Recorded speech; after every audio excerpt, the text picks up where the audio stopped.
Recording in progress. So welcome everybody to MAP's program with Martha Stark. I am so excited to introduce Dr. Martha Stark, even though a lot of you probably know her already a little bit. But just for formality, Martha is a graduate of Harvard Medical School and the Boston Psychoanalytic Institute. She's a holistic psychiatrist and psychoanalyst in private practice in Boston, Massachusetts.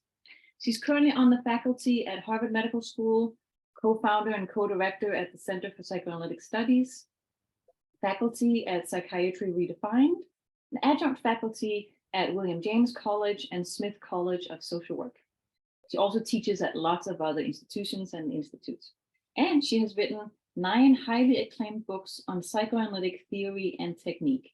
That's how we know her the best. So without further ado, take it away, Martha.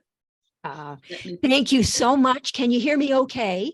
And now I'm going to try to share my screen and let's see, fingers crossed. Pray for me, please. Can you see that? Yep. Oh, good. I'm so glad. All right. So let me just get things situated here. All right. Well, first of all, thank you all for being here. I'm thrilled and deeply appreciative. We have a lot of material to cover, but you do have PDFs of these slides. And there will be, it's not here yet, but there will be an 18-page clinical interventions guide that you will be getting. I promise it's still kind of in process. It's not quite done yet. So buckle your seatbelts and here we go. Practical clinical interventions incentivizing change. All right. That was me busy preparing these PowerPoint slides. And people who know me know that I absolutely adore the minions. I mean, some people love cars or computers or whatever, kiteboarding, pickleball. I love the minions. All right. So learning objectives. Summarize the reason that optimal stress, in other words, just the right balance between anxiety-provoking challenge and anxiety-assuaging support, provides both impetus and opportunity for deep and enduring psychodynamic change. Compose a minimally stressful statement that supports by joining the defense. Explain how these minimally stressful interventions featured during the beginning game set the stage for the therapeutic action that will follow. Construct an optimally stressful statement that alternately challenges and then supports the defense. And describe how these optimally stressful interventions featured during the middle game create growth incentivizing mismatch experiences, the working through of which will advance the patient from rigid defense to more flexible adaptation. So I've kind of given you this sort of umbrella overview, and then we're really going to nail down more specifics. I have no financial conflicts of interest, or as Eric Plaken would say, perhaps I have psychological conflicts, but no financial conflicts. So my psychodynamic synergy paradigm, again, for some of you, so yep. And for others of you, But anyway, so very briefly, before we get into some more material. So my psychodynamic synergy paradigm is a CARE, C-A-R-E approach to deep healing: cognitive, affective, relational, existential. So model 1, the interpretive perspective of classical psychoanalysis, more cognitive. It privileges, that's a very ostentatious word, but anyway, it privileges cognitive. Model 2, the corrective provision perspective of self-psychology, and that privileges affect. Model 3, the intersubjective perspective of contemporary relational theory, and that privileges relational. And finally, model 4, an existential humanistic approach to mending brokenness and easing despair. And approach really does have 2 P's in it, but you wouldn't know that from the way I wrote it. And I always say about model 4 that the reason I finally figured out that I needed model 4 is because my dear friend Larry Hedges made me do a model 4. If model 1 is structural conflict, model 2 is structural deficit, model 3 is relational conflict, a la Stephen Mitchell, then model 4, yes, is relational deficit. In any event, oh, and let me say, model one, I sort of learned about in the 70s, the classical psychoanalytic approach. Model two, self-psychology, I kind of learned about in the 80s. So I made that my model two. Model three, in the 90s, I was being exposed to the contemporary relational theorists, Jessica Benjamin and Owen Rennick and Darlene Ehrenberg and Jay Greenberg and Stephen Mitchell and the William Alanson White Institute. So that became my model three. And then in that decade between 2000 and 2010, I sort of like my eyes were open to a more existential humanistic approach, and thus my model four. There is also model five and eventually a model six and eventually a model seven, depending upon how many more decades I live. But for now, the focus here will be on these first four psychodynamic models. So therapeutic modalities that have deep and enduring psychodynamic change as their ultimate goal. For example, psychoanalysis and other depth psychologies, including, but not limited to, ACT, IFS, EMDR, ISTDP, AEDP, EFT, also the other EFT, NLP, sensory motor psychotherapy, somatic experiencing, and psychomotor psychotherapy, to name a few.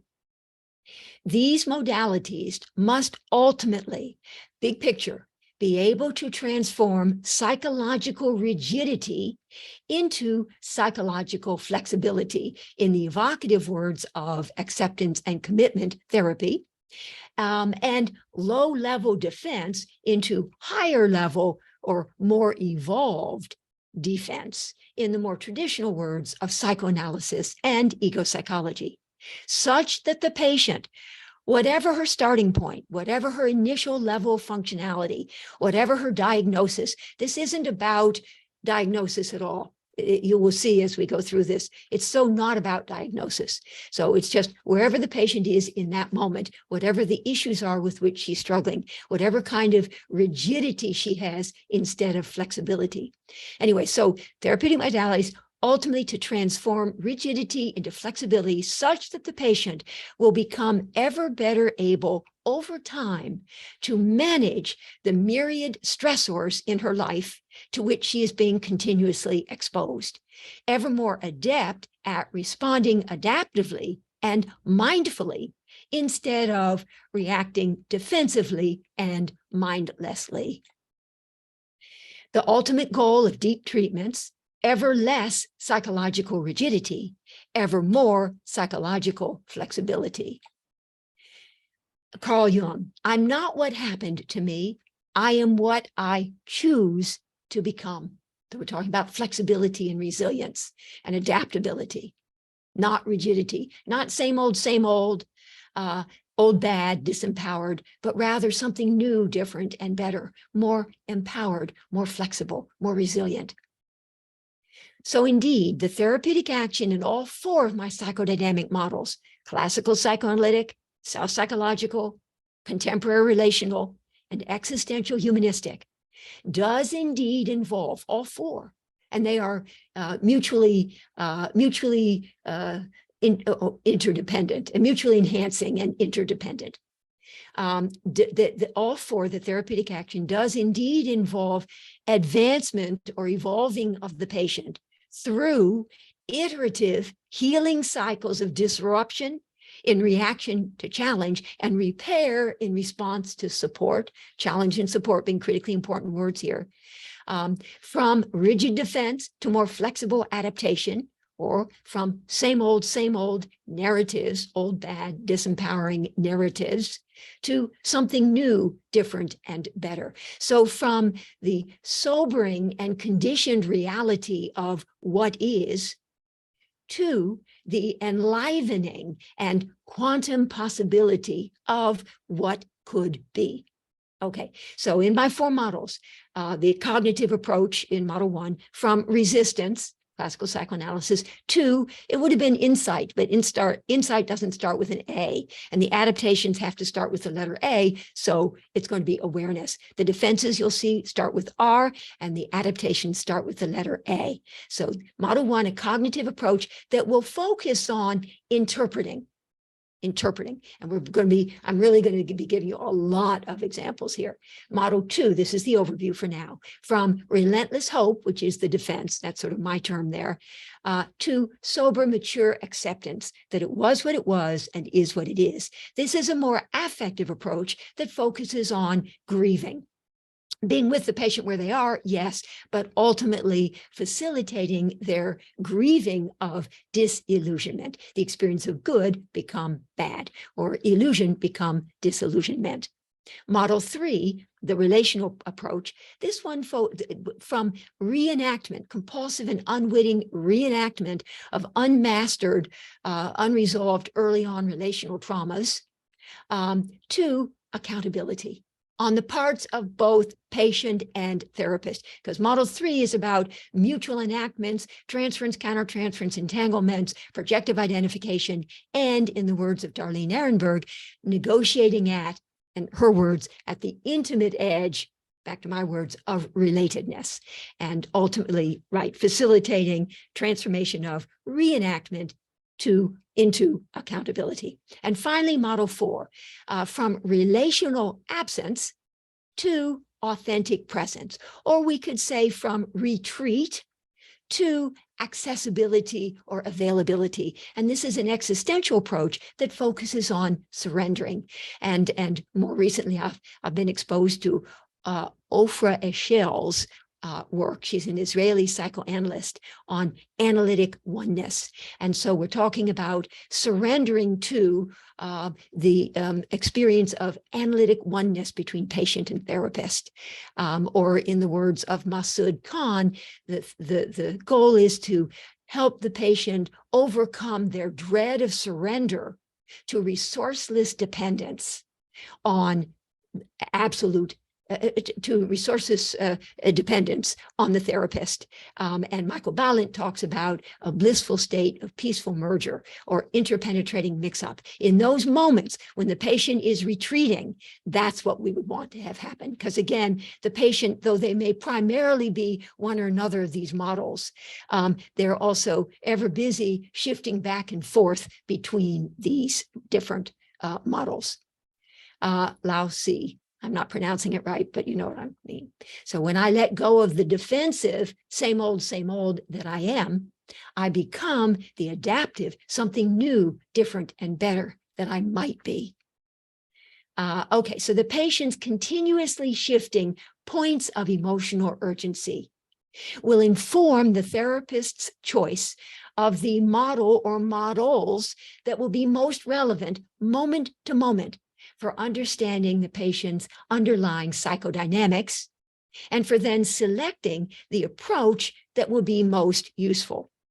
Model 1, when they are, I mean, I know I'd said I'm not really going for diagnoses, but for now, since so many people say, well, but wouldn't that be more neurotic? Okay, so, all right, so neurotic conflictedness, we're going to be using conflict statements to highlight their internal conflictedness, their neurotic conflict, their intrapsychic conflict, their ambivalence, ultimately. Model 2, we're talking about narcissistic, I never know whether to say woundedness or vulnerability, either or injury, but narcissistic issues. We'll use disillusionment statements to facilitate grieving of their disillusionment, their disappointments, their frustrations, their losses. And again, model 2 is about relentless hope, where they're refusing to confront and grieve the reality of the objects, limitations, separateness, and immutability. Model 3, noxious relatedness. So you'll notice all of these points of emotional urgency start with the letter N. All right, so model 3, noxious relatedness, and now accountability statements will be relevant to facilitate negotiating the negotiation of mutual enactments at the intimate edge of relatedness, Darlene Ehrenberg. And model 4, non-relatedness. Arne Modell talks about affective non-relatedness. Now we use facilitation statements to highlight the patient's need, fear, yearning and longing, terror of engagement with the world of objects, the world with life itself. So how are defenses and adaptations here being defined? Let me move through this quickly. Please note, I do not limit defenses to the well-known and more traditional ones. At one end of the continuum, low-level defenses, for example, the ones we all know: dissociation, displacement, projection, isolation of affect, reaction formation. And at the other end, higher level or more mature defenses that are more adaptive and more socially acceptable. For example, sublimation, humor, altruism, humility. Rather, I define defenses more broadly as speaking to any of the self-protective mechanisms that we mobilize when made anxious in the face of stressors. Stressors and stress are tremendously important in this whole sort of perspective here, whether it's traumatic stress or optimal stress or minimal stress or no stress. But anyway, stressors relevant here, and how the patient, oh, here we go. So stressors, whether psychological, physiological, and or energetic. So now we have at one end of the continuum, what happens reflexively, knee-jerk reflex, when we are confronted with stressors that are too much. I always have to go up on my toes to say that, but that overwhelm us with anxiety, to which I refer as low-level defenses or rigid defenses. And at the other end, what happens more reflectively, not reflexive, but more mindfully, more reflectively, when we're confronted with stressors that we are more easily able to take in our stride, to which I refer as higher level defenses, more evolved or more flexible adaptations. So at one end of the continuum, defensive conditioned reactions, and at the other end, adaptive, resilient responses. Either we, made anxious, react to stressors by mindlessly defending, defensive reaction, or we, more resilient, respond to stressors by more mindfully adapting, adaptive response. And it's moment by moment. And as we sit with our patients, it's important that we be attuned to whether or not they are made too anxious and get defensive, or whether or not they can more easily take something in their stride and more easily then adaptively respond to it.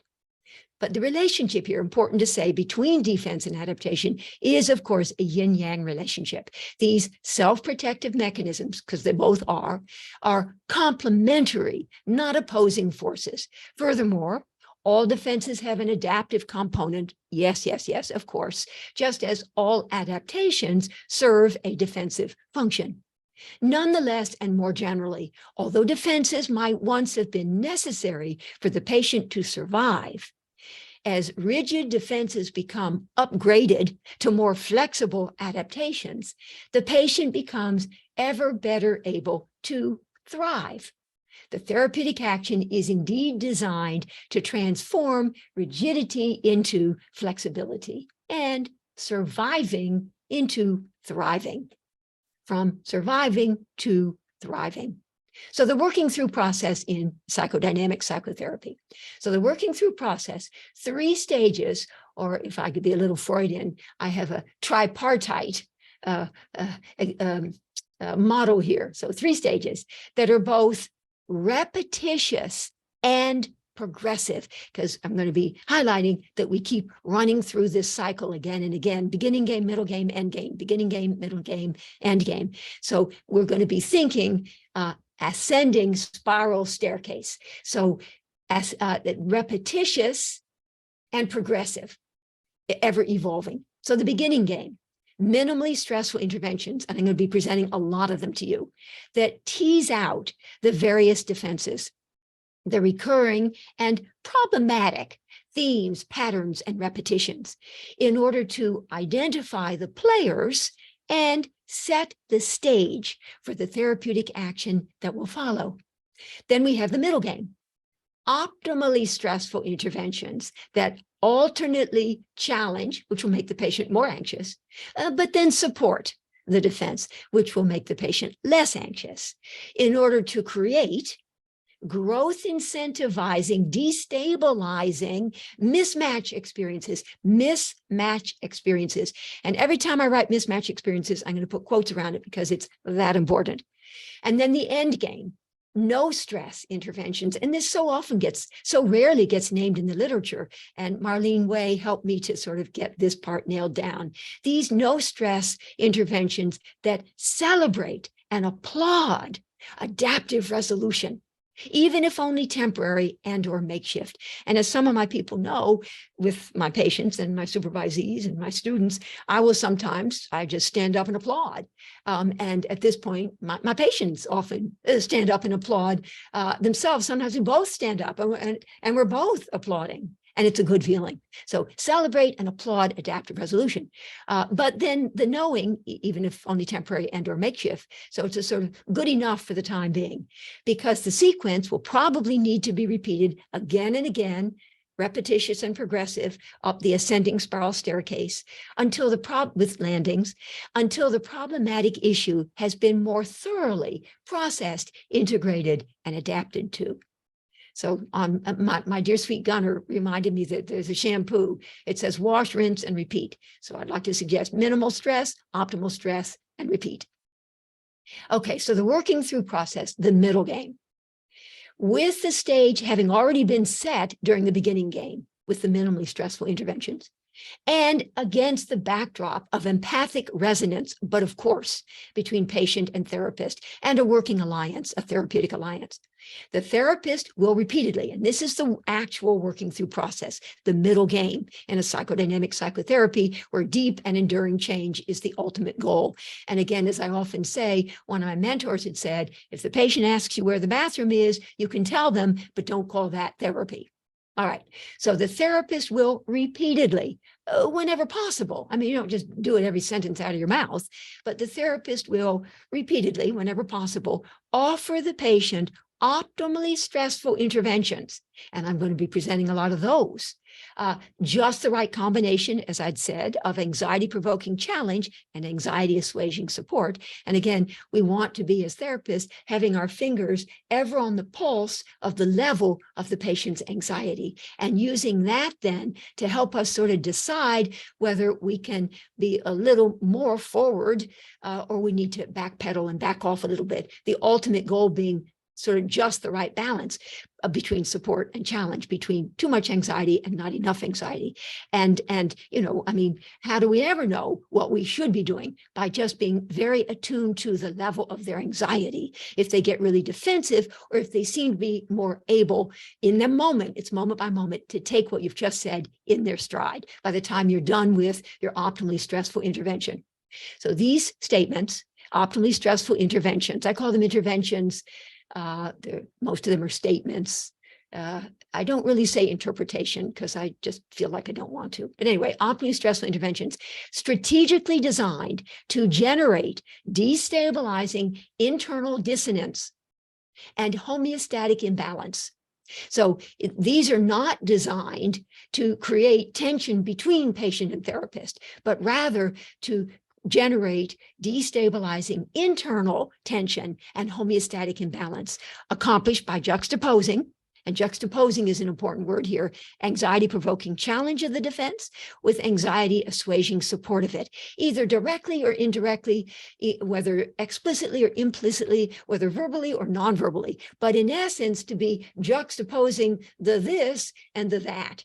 And I mean, in the moment, you might want to be thinking about way back in the 1940s, Alexander and French talked about the corrective emotional experience, which involved the juxtaposition of old bad, relational expectation of being failed, and new good, something new, different, and better. So this is, you know, this has sort of been around for some time, the idea of juxtaposing something not so good with something maybe a little bit better. And thank you, Hannah Levinson, again, for highlighting. It might well be something not so good with something a little bit better, or something not so good with something quite a bit better, thereby creating growth incentivizing mismatch experiences, again in quotes, the ongoing working through of which, in order to resolve the internal tension and restore the homeostatic balance, will incrementally advance the patient to ever higher and ever more evolved levels of resilience and adaptive capacity. Strategic leveraging of the patient's anxiety, yes, strategic. I do mean strategic, alternately increasing it by challenging the defense, increasing the anxiety, and then decreasing it by supporting or joining the defense. And when you support it, it doesn't mean that you say, yes, yes, I agree, you're doing the right thing. It's the more sort of self-psychological, empathic, or in Salman Akhtar's words, being with the patient where they are. And you take yourself out of it. It's not about what you think or sort of like, well, yeah, that's good what you're saying, but rather you resonate with, empathically resonate with what they're saying, and you understand in a very profound and deep way. So you're alternately challenging it and then supporting it. Or you can support and then challenge, whatever, but you ultimately do both to generate these growth incentivizing, destabilizing mismatch experiences. That's a mismatch experience. That's a mismatch experience, to be sure. The working through process is never about a simple straight line progression from defense to adaptation, from less evolved to more evolved. And I've already said ascending spiral staircase is one image here. Rather, working through is about the emergence of iterative healing cycles of destabilization and restabilization, defensive destabilization and adaptive restabilization at ever more evolved levels of resilience, complexity, and adaptive capacity. And some of you know that I also talk about the sandpile model of chaos theory, but that's getting us too far afield. So let's not worry about that for now. Okay, so nuanced phraseology, which is relevant throughout the process. And then we're going to be talking about minimally stressful interventions and then optimally stressful interventions. So here we go with nuanced phraseology. I just kind of came up with that, decided to call it that, as a prelude to learning about minimally stressful interventions, again, the word stressful, which will elicit little or no anxiety. So they are setting the stage, creating the backdrop. They're in the beginning game, identifying the various players, the recurring themes, patterns, and repetitions that are a little bit problematic and recurring and sort of old, bad, disempowering narratives, same old, whatever. Minimally stressful interventions, beginning game, and optimally stressful interventions, more the middle game. But now we're going to do nuanced phraseology, which is relevant from beginning to end. Okay, words matter. Okay, I love this one. You find yourself, and probably some of you are already just kind of doing this, but I want to spell out that you can say you find yourself when the patient is having an anxiety-provoking feeling, but having trouble acknowledging it. So you can say you find yourself feeling pretty angry right now, instead of you are feeling pretty angry right now. The therapist here is indirectly letting the patient off the hook a bit. That's okay, because you did get something said here by intimating that the patient's anger might well be something that has come upon her as if taken her by surprise, and therefore something for which she's not entirely responsible. And paradoxically, the patient might well then be more easily able to acknowledge the anxiety-provoking feeling. So again, you find yourself feeling, and then you'll see later when I talk about modifiers where you put in pretty angry right now, the temporal element right now, as opposed to you are feeling pretty angry right now. You would probably rather not. When the therapist says she knows that the patient would probably rather not be feeling what she's feeling, the therapist here too is indirectly letting the patient off the hook a bit, thereby perhaps making it a little easier for the patient then to acknowledge the anxiety-provoking feeling. And so we say, you would probably rather not be feeling angry, but even so, find yourself feeling pretty angry right now. And that way you've sort of acknowledged and appreciated that they're not loving it, that they're feeling angry, and you get that. So you don't just say you're feeling pretty angry right now, because no, they say no, not really. So you say you would probably rather not be feeling angry, but even so, find yourself feeling pretty angry right now, and they can then say, yeah, I'd really rather not be feeling angry, but even so, I mean, we've brought them into the territory of what they and we know really is their anger. All right, this is a simple one. I am realizing instead of I realize. I am realizing, for me anyway, feels more dynamic and suggests an ongoing process of evolving awareness on our part. Whereas I realize feels to me anyway, a little more static. And so when I offer an intervention, but anyway, yeah, I don't want to get into that. But anyway, so I am realizing it's a process that I'm in the moment. I'm realizing that. So I'm bringing it up to the present. It's more dynamic as opposed to I realize. Okay, the temporal element for now, at this point in time, right now, at this moment. Here, the therapist is using a little bit of subliminal stimulation to highlight the fact that perhaps at some later point in time, the patient might well be able to take healthier, more adaptive action instead of remaining defensively stuck. Even though you stopped loving your wife years ago, at this point in time, you can't imagine ever leaving her. Instead of, even though you stopped loving your wife years ago, you can't imagine ever leaving her. You can hear how at this point in time highlights that perhaps at another point in time, something might be different. And this sentence is especially relevant for someone on this call. So I just thought I would put that in there. All right. But it could be any one of 160 people. So there you go. All right. So nuanced phraseology. Every now and then, sometimes, perhaps, on some level, a little, maybe, possibly at times, a part of you, some part of you. The therapist can use qualifiers to limit the intensity of something that is anxiety provoking, thereby perhaps making it easier for the patient then to acknowledge it. Sometimes you find yourself feeling a little angry instead of you are feeling angry, or a part of you is enraged instead of you are enraged. Or every now and then, perhaps you find yourself feeling a little angry instead of you're feeling angry. So for example, you wouldn't say to a patient, you want to kill your mother. But you could probably accomplish just about the same thing by saying, perhaps there are times when you find yourself feeling, a part of you finds itself feeling that maybe it would be better off, you would be better off if your mother were simply no longer here. And they say, yeah, because that they can do. Whereas if you say, you want your mother dead, or even you want to kill your mother, that they'll probably, that's too much for them, go up on your toes, too much for them. And they'll say, no. All right, so this is an interesting one. I see instead of I hear. So the therapist makes explicit that she is a witness to what the patient is feeling. And I learned this from my studying with Al Peso back in the 1990s. He had a witness figure, and the witness figure would be witness to see. I see how much pain you are in. I see how desperately you want to get better. Note the subtle distinction between I see how lonely you are feeling and I hear how lonely you are feeling.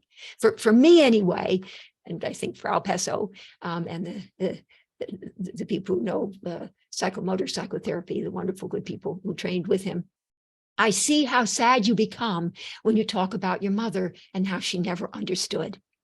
Versus, I hear how sad you become when you talk about your mother and how she never understood. It feels great to be able to know that how lonely and sad you are is being heard, but sometimes it's even more validating and reassuring to be able to know that how lonely and sad you are is being seen.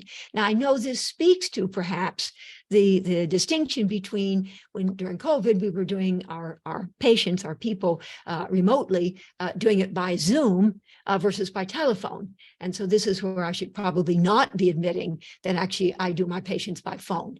So I probably should not have admitted that along with showing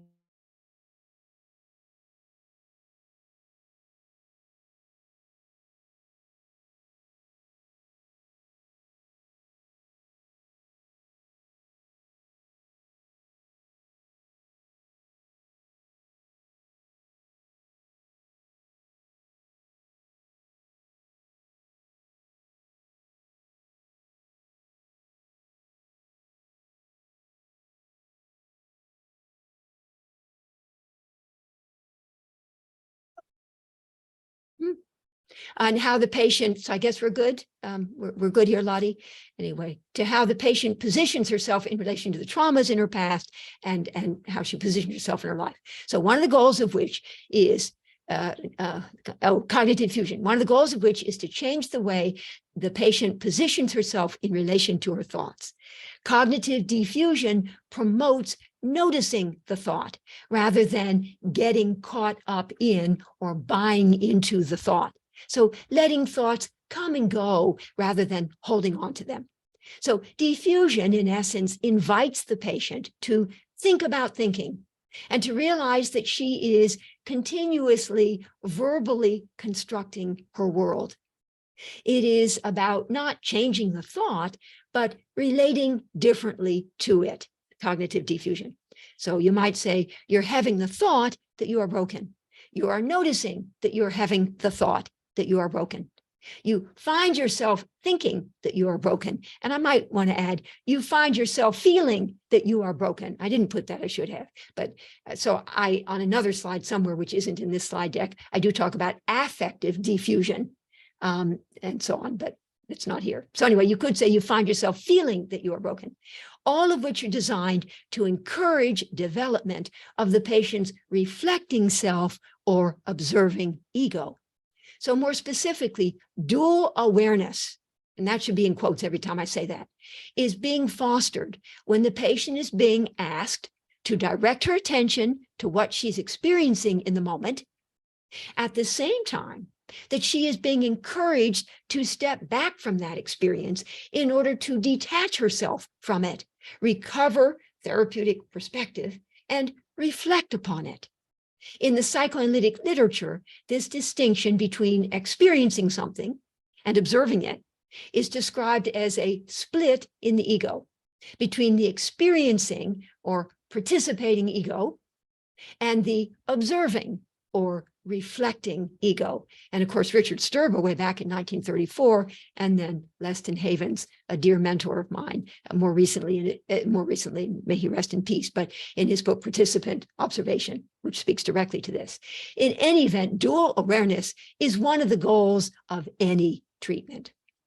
Okay, as we shall later see, relevant for optimally stressful interventions designed to promote awareness, so model 1, are the impactful words, you know that, which highlight anxiety-provoking realities that the patient really does know, even if she would rather not. Remember, think conflictedness, internal conflictedness, neurotic conflictedness, ambivalence. So model 1. You know that I don't answer those kinds of questions, but you find yourself, defensively find yourself wishing that I did. Now, how do they know? You can't cheat. You can't say something they don't know. But how do you know that they know?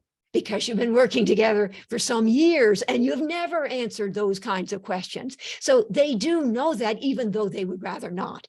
So rather than saying, I don't answer those kinds of questions, you say, you know that I don't answer those kinds of questions, because again, in model 1 and with conflict statements and intrapsychic conflict, you want to keep it inside the patient and not between patient and therapist. So you want to be highlighting what they know and yet what they find themselves, where they find themselves wanting to go in order not to have to know. You know that you could ask your neighbor to keep his barking dog inside. This is relevant for me, but you find yourself hesitating for fear of getting him angry. Yeah. Instead of, you could ask your neighbor to keep his barking dog inside.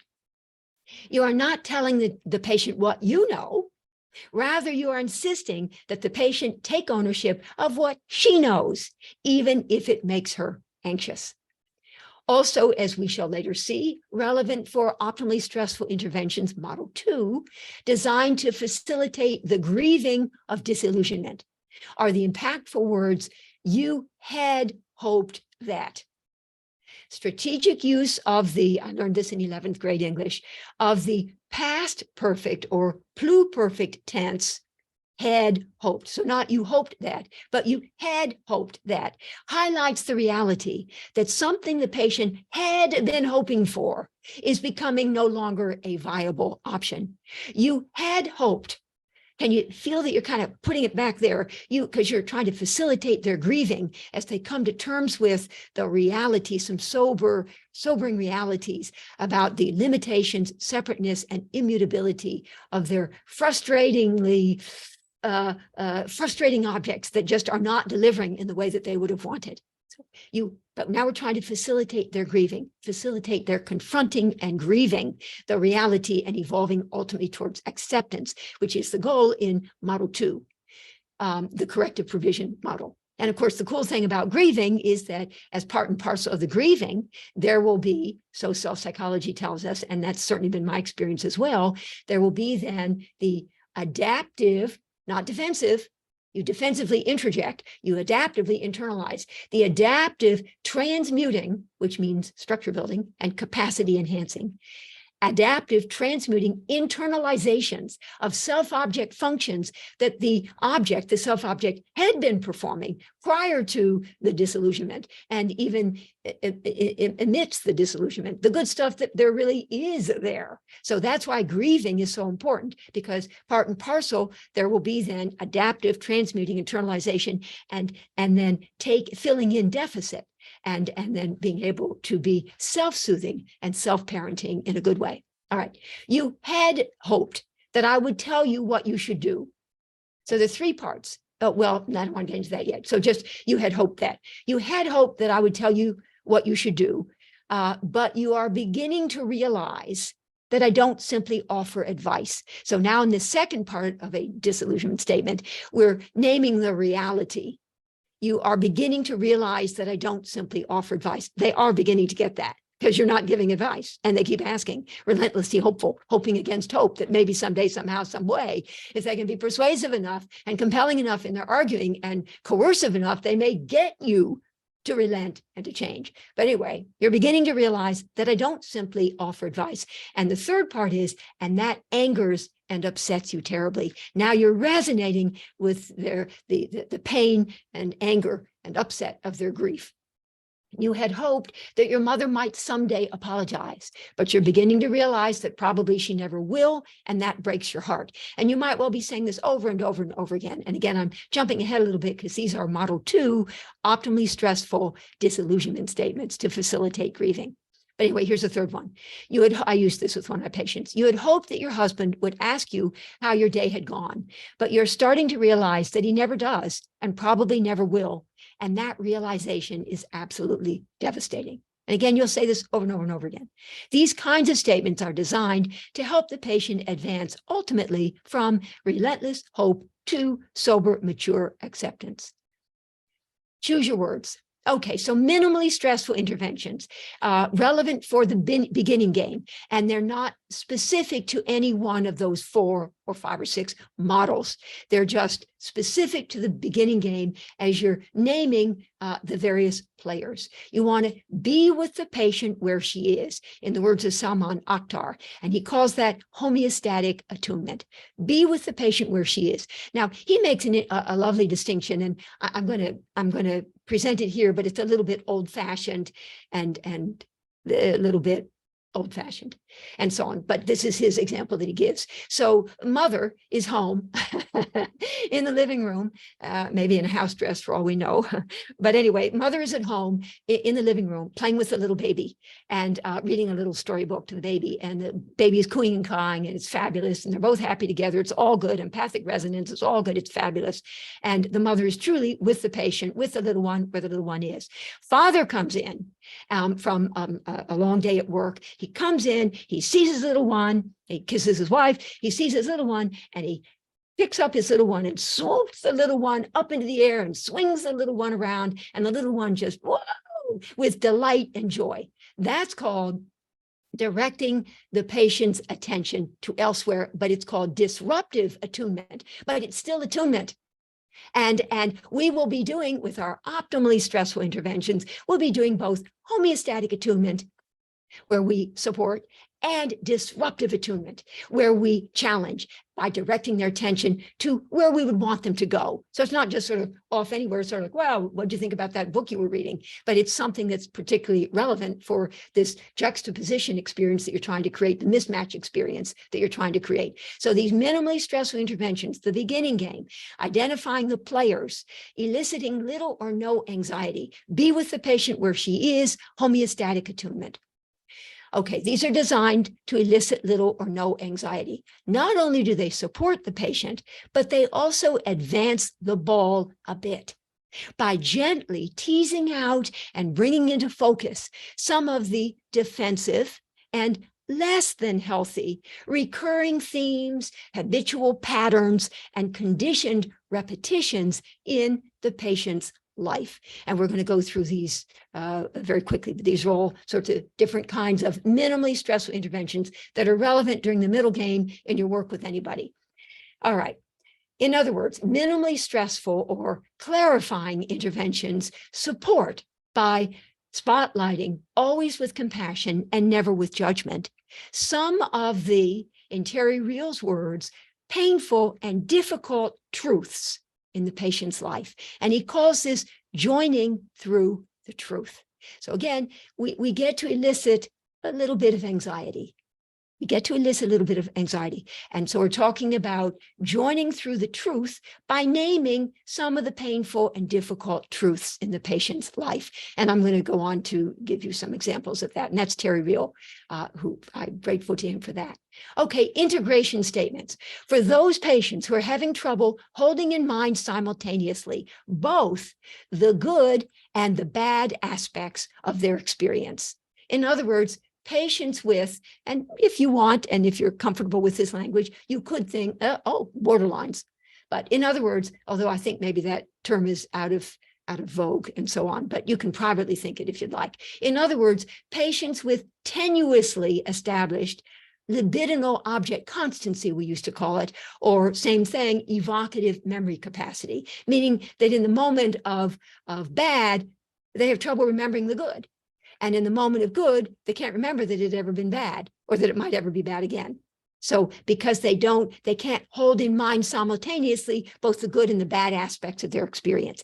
So these integration statements have hard to remember, hard to imagine figuring in them. And so you're basically resonating with their defense.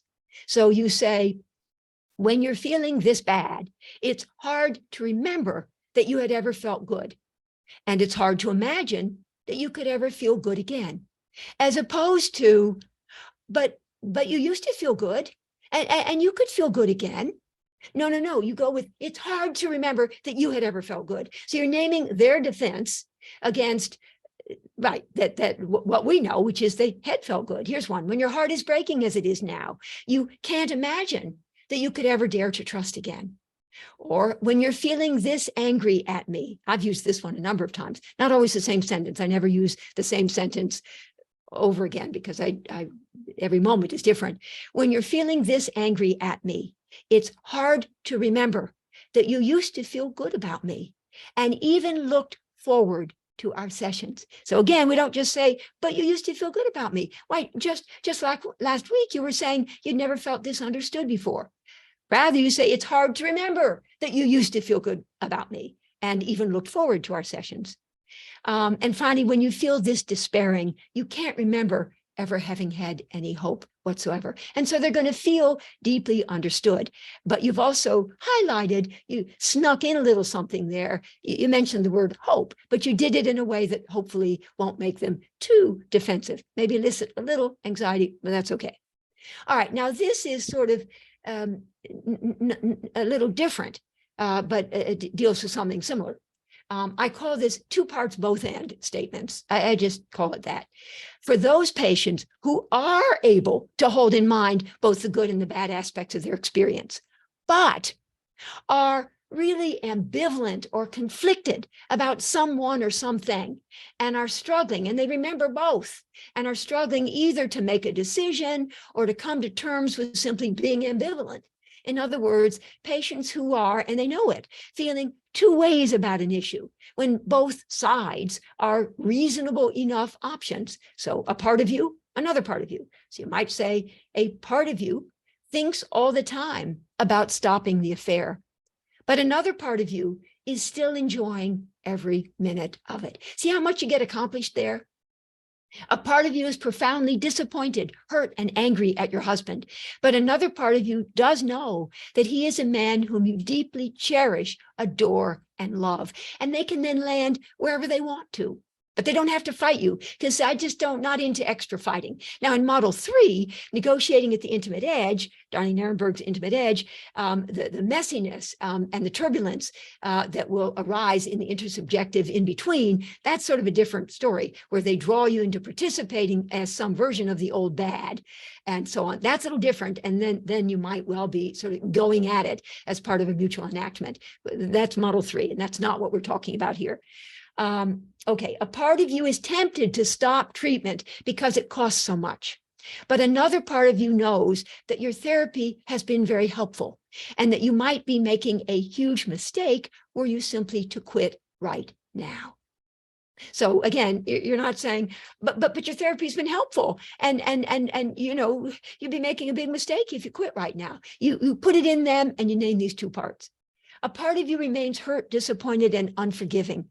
But another part of you is wanting desperately to find a way to forgive me. I've used that one. All right, so now here's a path of least resistance statement. And these are still minimally stressful, little or no anxiety, beginning game. For those patients who are reacting defensively rather than responding adaptively, you can go, in essence, easier to react defensively than to respond adaptively. And you do it carefully and gently. I mean, you don't slam them in the face with it. You're not trying to shame them or make them feel guilty or bad, but you can say something like, it's easier to give up than to keep fighting for what you really believe in. And the reason these, if you've got it right, they will sometimes a little bit reluctantly, but they'll say, yeah, yeah, yeah. So it's easier to give up than to keep fighting for what you really believe in. It's easier to experience yourself as disempowered than to take ownership of the power and agency that you actually do have. It's easier to experience yourself as having no accountability than to take responsibility for your life. And they're nodding soberly and sort of like, yeah, okay, yeah, yeah. But again, you've gotten a little bit of work done there.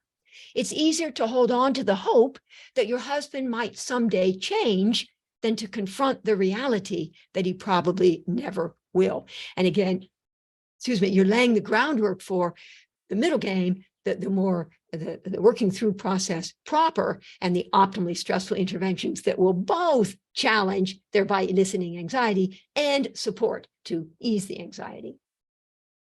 Okay, this is a good one. This is a good one. And when I supervise cases that are just really stuck, I often sort of almost cheat and kind of figure out it's probably going to be the I can't, you can, and you should dynamic that's creating the impasse, the transference, countertransference entanglement between patient and therapist. So now I'll tell you one of my little secrets. And so here we go.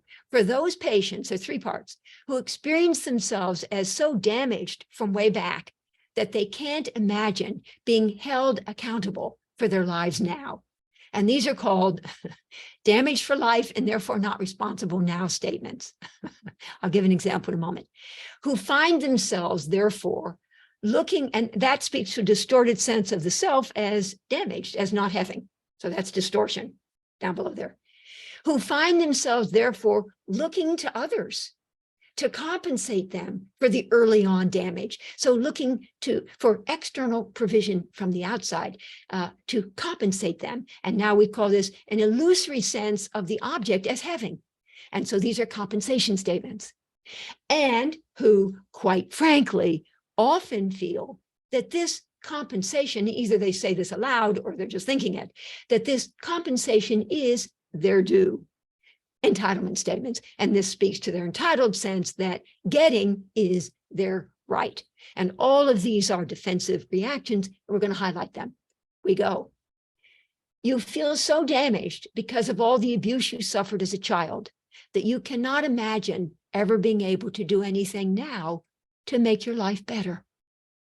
And again, you're saying this to somebody, not just somebody randomly, but somebody who really has been protesting that it was so bad back then that, what are they to do? And so you're getting named this first of 3 parts. You feel so damaged because of all the abuse you suffered as a child that you simply cannot imagine ever being able to do anything now to make your life better. I say, yeah.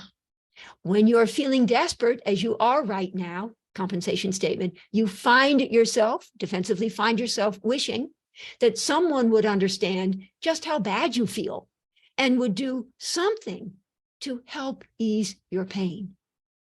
Yeah, they say. And entitlement statements, because you feel that what your father did to you was so unfair, deep down you harbor the conviction that the world now owes you. You betcha, they say. Because your mother never understood you and left you so much on your own, you're now feeling that unless someone is willing to go more than halfway, then you're simply not interested. All right. Okay, so masochism statements. So again, people who know my writing about relentless hope, the masochistic defense of relentless hope and the sadistic defense of relentless outrage will be more familiar with this. And for those of you who don't know this, let me explain a little bit. So I don't talk about sadomasochism as being particularly relevant in the bedroom. I don't know much about that. I'm not really interested in that. Rather, sadomasochism as being they go together hand in hand, victimizer, victim, pairs of pathogenic interjects. And it speaks to a dysfunctional relational dynamic that will tend to get played out in many of their especially intimate relationships, sadomasochism. And at this point with my patients, we just say sadomaso and, all small letters and so on. And patients will say, I know I was being kind of masochistically hoping against hope and willing to suffer as long as I could keep thinking that maybe my husband or my wife or my child would come through, or my mother would come through, or you, the therapist, would come through. So masochism statements, what are they?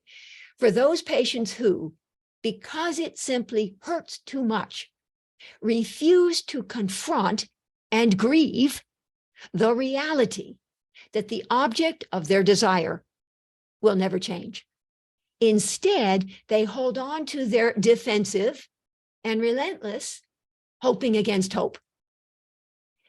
Because it is so painful even to think about confronting the truth about your husband and his ongoing insensitivity to you and your feelings, you find yourself continuing to hope that perhaps if you try hard enough, are persuasive enough, persist long enough, and suffer deeply enough, then you might yet be able to compel him to change. Yep. And then I can eventually be saying, even you had so hoped that your husband, blah, blah, blah, but you're beginning to realize that that's not really what he does, and it's devastating. So I'll be you see, I'm setting the stage and laying the backdrop for ultimately some middle game, model 2, optimally stressful disillusionment statements. Here's another one, masochism statement that will elicit little or no anxiety. And teasing out the players, because it hurts too much to confront the reality that your father will never be willing to apologize for all that he did to you when you were growing up. You keep hoping that if you try hard enough, persist long enough, and suffer deeply enough, then he might yet relent and be willing to acknowledge that he knows he caused you terrible heartbreak during all those years of his drinking. Now, let me say, to be able to formulate these statements, I mean, these right in front of you, sort of like, oh, yeah. But you really have to be listening so intently that you really have so entered into the patient's experience that you're able to articulate what they're really feeling. And then to name it, tease it out and name it and highlight it on their behalf. All right, hand in hand sadism statements for those patients who, in those moments, so it's more backdrop, the masochism, but in the relentless hope is backdrop. The masochistic defense of relentless hope is backdrop. Now we have the sadistic defense of relentless outrage, and we use sadism statements. And in those moments of dawning recognition that what they had so desperately wanted and felt they needed to have in order to survive is simply not going to happen. For those patients who are defensively prone to experiencing themselves as having been mistreated and or victimized, they will often then find themselves defensive, feeling that they either have no choice but to retaliate, but are entitled to retaliate. I've actually used this very sentence. I know I said I don't use the same sentence twice, but I've used this very sentence with several people, and they loved it. They felt deeply understood. When you feel that you've been wronged, you can get pretty ugly if you have to. And they say, you betcha. And they feel that you have understood. They don't just go around being ugly, like they're not psychopathic and tearing the wings off of butterflies or something. But when they feel there will have been some incitement, and when they feel that they've been, mistreated or victimized or misunderstood or abused, wronged, then they're going to fight back. By golly, they're going to fight back if they have to. When you feel that you're being mistreated, it makes you so enraged that you feel you have no choice but to lash back. When your mother is doing her usual, it hurts so much to be feeling so misunderstood that you find yourself thinking about what you can do to hurt her back. She should have to get a taste of her own medicine. Okay, now paradoxical interventions. Some of you will love these, and some of you are so going to be not into these that you're just going to, you can hardly bear it. But I'm going to do them anyway. So Jay Haley and others taught me a lot about paradoxical interventions, and I do use them for patients who are profoundly entrenched. For those patients who are deeply entrenched in maintaining same old, the conditioned, sobering reality of what is, the old, bad, disempowering, maladaptive narratives that are their Bible. Although the patient has been giving, say, lip service to wanting to change, it is clear from what the patient is actually doing that the patient is not, in fact, prepared to change. The therapist, therefore, lets go of her own need for the patient to change. That's a big one. And accepts, may involve some grieving, because often you have to get from relentless hope to acceptance, you have to grieve.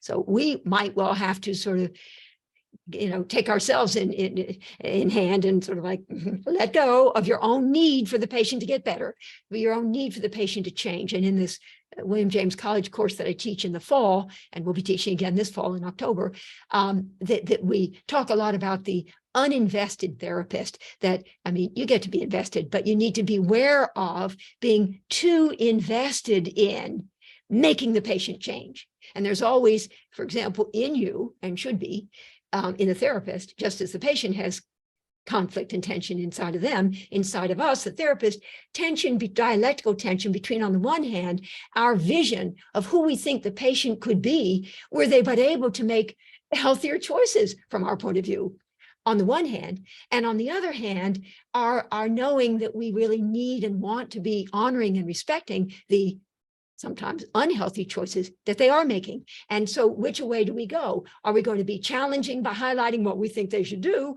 Or are we going to be sort of just, totally supporting what they are doing? And we need to be aware of therapeutic zeal, where we get too caught up in wanting the patient to change. All right, so for us to be able to pull off a paradoxical intervention and to do it right and well, you have to let go of your own need for the patient to change and accept the reality that the patient is not prepared to change, at least not for now, the temporal element. In essence, the therapist goes with the resistance by, in the words of Jay Haley, prescribing the symptom. I think I'm beginning to see why you feel that you cannot afford to trust anyone. Based upon what you've been telling me about the numbers of times your trust has been betrayed and your heart broken in the past, I can now understand why you feel that you simply might never want to open your heart again. Although it might mean being alone forever, at least you will know that no one will be able to hurt you ever again. So again, what you'll tend to do, and I'm going to give a few more examples on the next page, what you'll tend to do is you pick up on what they've been telling you. So you don't just offer it from sort of like, well, it would seem that, but rather based upon, or if I'm understanding you correctly, or what you would seem to be saying over and over again. And I think I'm finally getting it, that indeed, and then you go on to sort of name what their behavior is showing you, which is they are not interested in changing right then. In essence, the therapist uses her empathic understanding of the patient to offer her a paradox. So to the patient who, even after a year, has not been able to mobilize himself to update his resume, despite his proclaimed intention to do so, you say, yes, every single day you dread going to work, you hate your boss, and your job is incredibly tedious. But as you have said repeatedly, it does provide you with financial security and a sense of belonging. And you know this because you've been listening. So, and you weren't so caught up in wanting them to get their resume together so they can get a new job that they will enjoy, but you hear that it does provide them with financial security and a sense of belonging, which is hugely important to them. So I think I'm beginning to appreciate that at this point in your life, temporal element, perhaps it does not really make sense for you to be moving forward with applying for a new job. Perhaps at some point in the future, but not right now. And I remember way back when way back, so many decades ago, I was working at the Harvard University Health Services, and I saw a patient. We could only do sort of very short-term work. And she came in, and amongst other things, she had terrible insomnia. So I had been reading Jay Haley's stuff, and I decided that I was going to sort of try something. So I said to her, on average, how long does it take for you to fall asleep at night? And she said, well, not only does she have early morning awakening, but it usually takes her, oh my God, an hour or two even to fall asleep. I said, okay, well, are you willing to try something with me here? And she said, yes, I'm desperate. I said, well, this may sound a little strange, but I'm going to have you do something. And you got to do it for the next 7 nights. And then you're going to come back and tell me how it went. So I'm going to have you go to bed at your usual time, 11 p.m. But I want you to lie there for 2 hours, and you cannot fall asleep. I want you to lie there with your eyes open, and nothing, no TV, no nothing else, no music, whatever. But you just lie there for 2 hours, and do not fall asleep. So anyway, she came back in 7 days later, and I mean, I hope you guessed it. Sort of like she said, well, I'm sorry, I tried to do what you suggested, but it didn't really work because, I kept falling asleep, after 20 minutes or 30 minutes. So it's interesting where you prescribe the symptom, like stay awake then for 2 hours, and what that then can do. So here's a good one. To a desperately unhappy 45-year-old man married for 20 years. You hate it that your wife abuses you in all the ways that she does, and you stopped loving her years ago. But as you have often explained, as you've told me, when you start to think about how old and tired you feel, you find yourself thinking that perhaps it is simply too late, that the time to have left her might already have come and gone. Understood. And if the patient is made angry by the therapist's paradoxical interventions, then the patient's anger might well empower her, might well provide the necessary motivation or impetus for her to take action, if only to prove the therapist wrong. Okay, you would want or you would wish statements. Here the therapist, this is one of the final minimally stressful interventions. Here the therapist is giving the patient the benefit of the doubt, using a little bit of subliminal stimulation to highlight the fact that the therapist thinks there is indeed a healthy part of the patient that would want to be able to do a better job of managing things in her life instead of always sabotaging herself. Because the patient's ever busy sabotaging herself and tells you about all the ways in which she's not doing the things she knows she should be doing. Now, admittedly, with these statements, the therapist is leading the witness a bit by putting healthy words in the patient's mouth. But it is all being done with an eye to helping the patient access her own leading edge and her leading edge. Here we go. You would want to be able to forgive your husband, but you are just not quite yet prepared to do that. You would want to be able to get your taxes done, but you find yourself fighting it every step of the way. This is similar to a part of you and another part of you, but a little different, where you're really highlighting you would want, you would wish. You would want to be able to have a richer, more fulfilling life, but hold back from venturing out for fear of being terribly disappointed. And finally, you would wish that you could be more on top of your game, but you find yourself continually feeling overwhelmed and losing your way. Oh, empathic statements. I'm sorry, these are incredibly important. Sorry. These are also, designed to elicit little or no anxiety, but they're in a class of their own. They are minimally stressful, and they are allowed to elicit little or no anxiety in a class of their own. And they're my default mode and where I spend much of my time. And people who know my work know that I don't tend to ask questions, except a few. Like I might say, how would you want to use your time in here today, to someone who sometimes has a little trouble getting organized? Or I might say, do you think it's important that we try to understand why you are coming so consistently late? So I ask that question. Do you think it's important? As opposed to, well, okay, let's try to understand what the message might be here in your coming late so often. I don't want you to do you the disservice of missing it. We say, do you think it's important that we try to understand? You want to get the therapy, be ever tuned to the therapeutic alliance. You want both of you to be working on the same side. Those are questions, but most of what I do are statements. Here we go. Empathic statements. They're very powerful. Tease out and bring into focus, moment to moment, both the patient's affect and the narrative with which that affect is associated. Formulating these empathic statements requires of the therapist that she be attentively listening and empathically attuned to whatever the patient is experiencing in the moment or saying.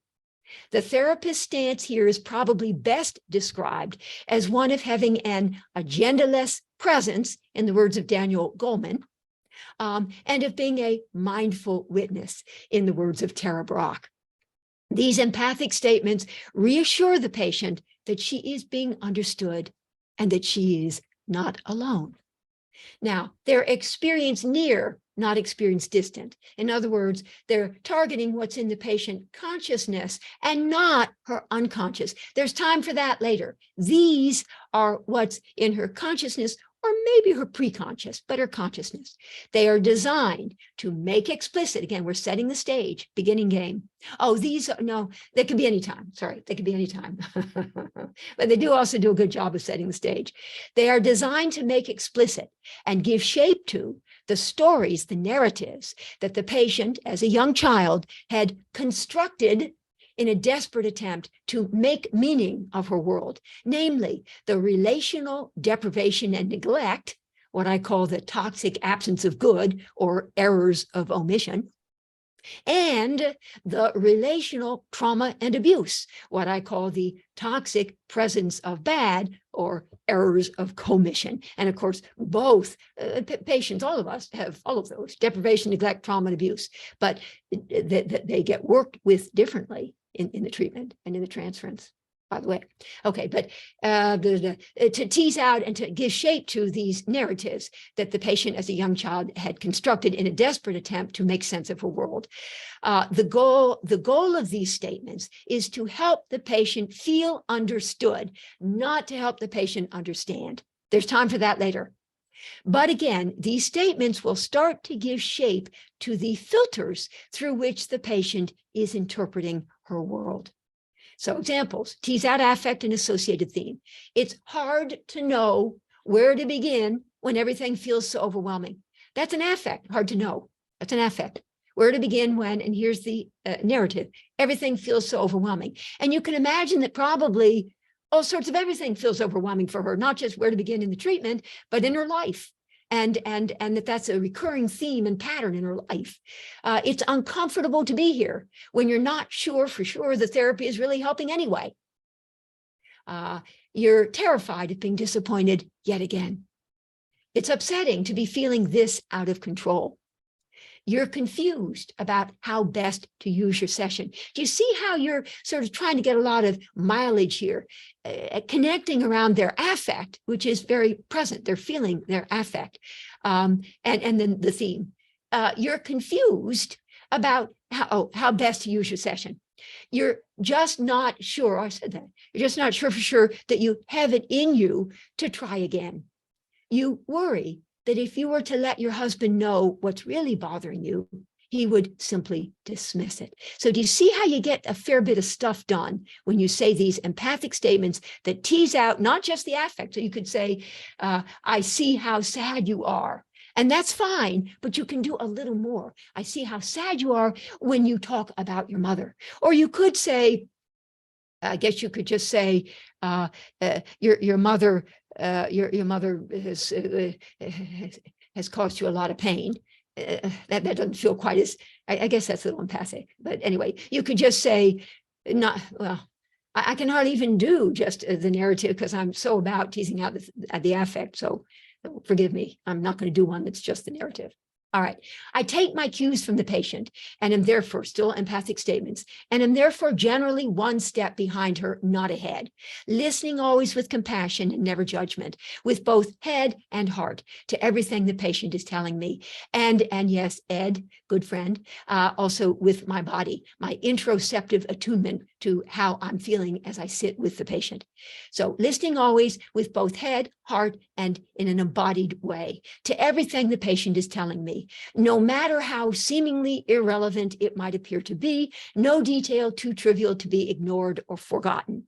I will then offer these empathic statements that highlight what the patient is actually feeling right then and about what. Statements that often end with an implied question mark, whereby I am signaling that I am very open to having my rendering of things edited, corrected, or revised in order to make it a more accurate reflection of what the patient is actually saying and wanting me to know. And importantly here, the affect does not need to be a big dramatic emotion like anger, outrage, fear, panic, desperation, sadness, despair, disgust, horror, shame, guilt, regret. So when I supervise, sometimes my supervisees will say, well, they don't really seem to be feeling anything, but quite frank, or I can't really tell what they're feeling. But it could be a sort of understated something like that the patient's feeling a little confused or not knowing for sure, or feeling lost, or a little upset, or a bit concerned, or a little worried, or somewhat uncomfortable, or weary, or a bit burdened, or somewhat disappointed, or a little frustrated, or they would rather not, or they would wish. Those count as affects because that is where the patient is. All right, so finally, then we're going to go on to optimally stressful. This is one of my favorite slides with respect to the framing. So I always have to put this in. The framing of an empathic statement. I would like to encourage people instead of, I wonder if it's painful to be feeling so misunderstood, or it sounds as if it's painful to be feeling so misunderstood, or it seems as if it's painful to be feeling so misunderstood, or it must be painful to be feeling so misunderstood. You could simply say, it is painful to be feeling so misunderstood, followed by the implied question mark. Again, thereby signaling that you are very open to having your statement amended. And hello, Aizwan. I know it's like totally the middle of the night for you to be here, so thank you for coming. All right. I do my best to eliminate extra words at the beginning of the statement so that I can cut right to the chase. It breaks your heart that she doesn't seem to care. Extra words run the risk of putting too much distance between the patient and the therapist. All right, optimally stressful interventions, the middle game, as I had earlier indicated. Now we will alternately and repeatedly, right, repetitious and progressive, the ascending spiral staircase, an ever-evolving process. Be with the patient where she is, homeostatic attunement, and then direct her attention to where you would want her to go. Disruptive attunement. So here we go. All right, we're going to be talking about the 4 models. My CARE, C-A-R-E approach to deep healing: cognitive, affective, relational, and existential. And some have said experiential. You could almost maybe say experiential, although model 2 is also sort of experiential. So I think I'll stick with existential.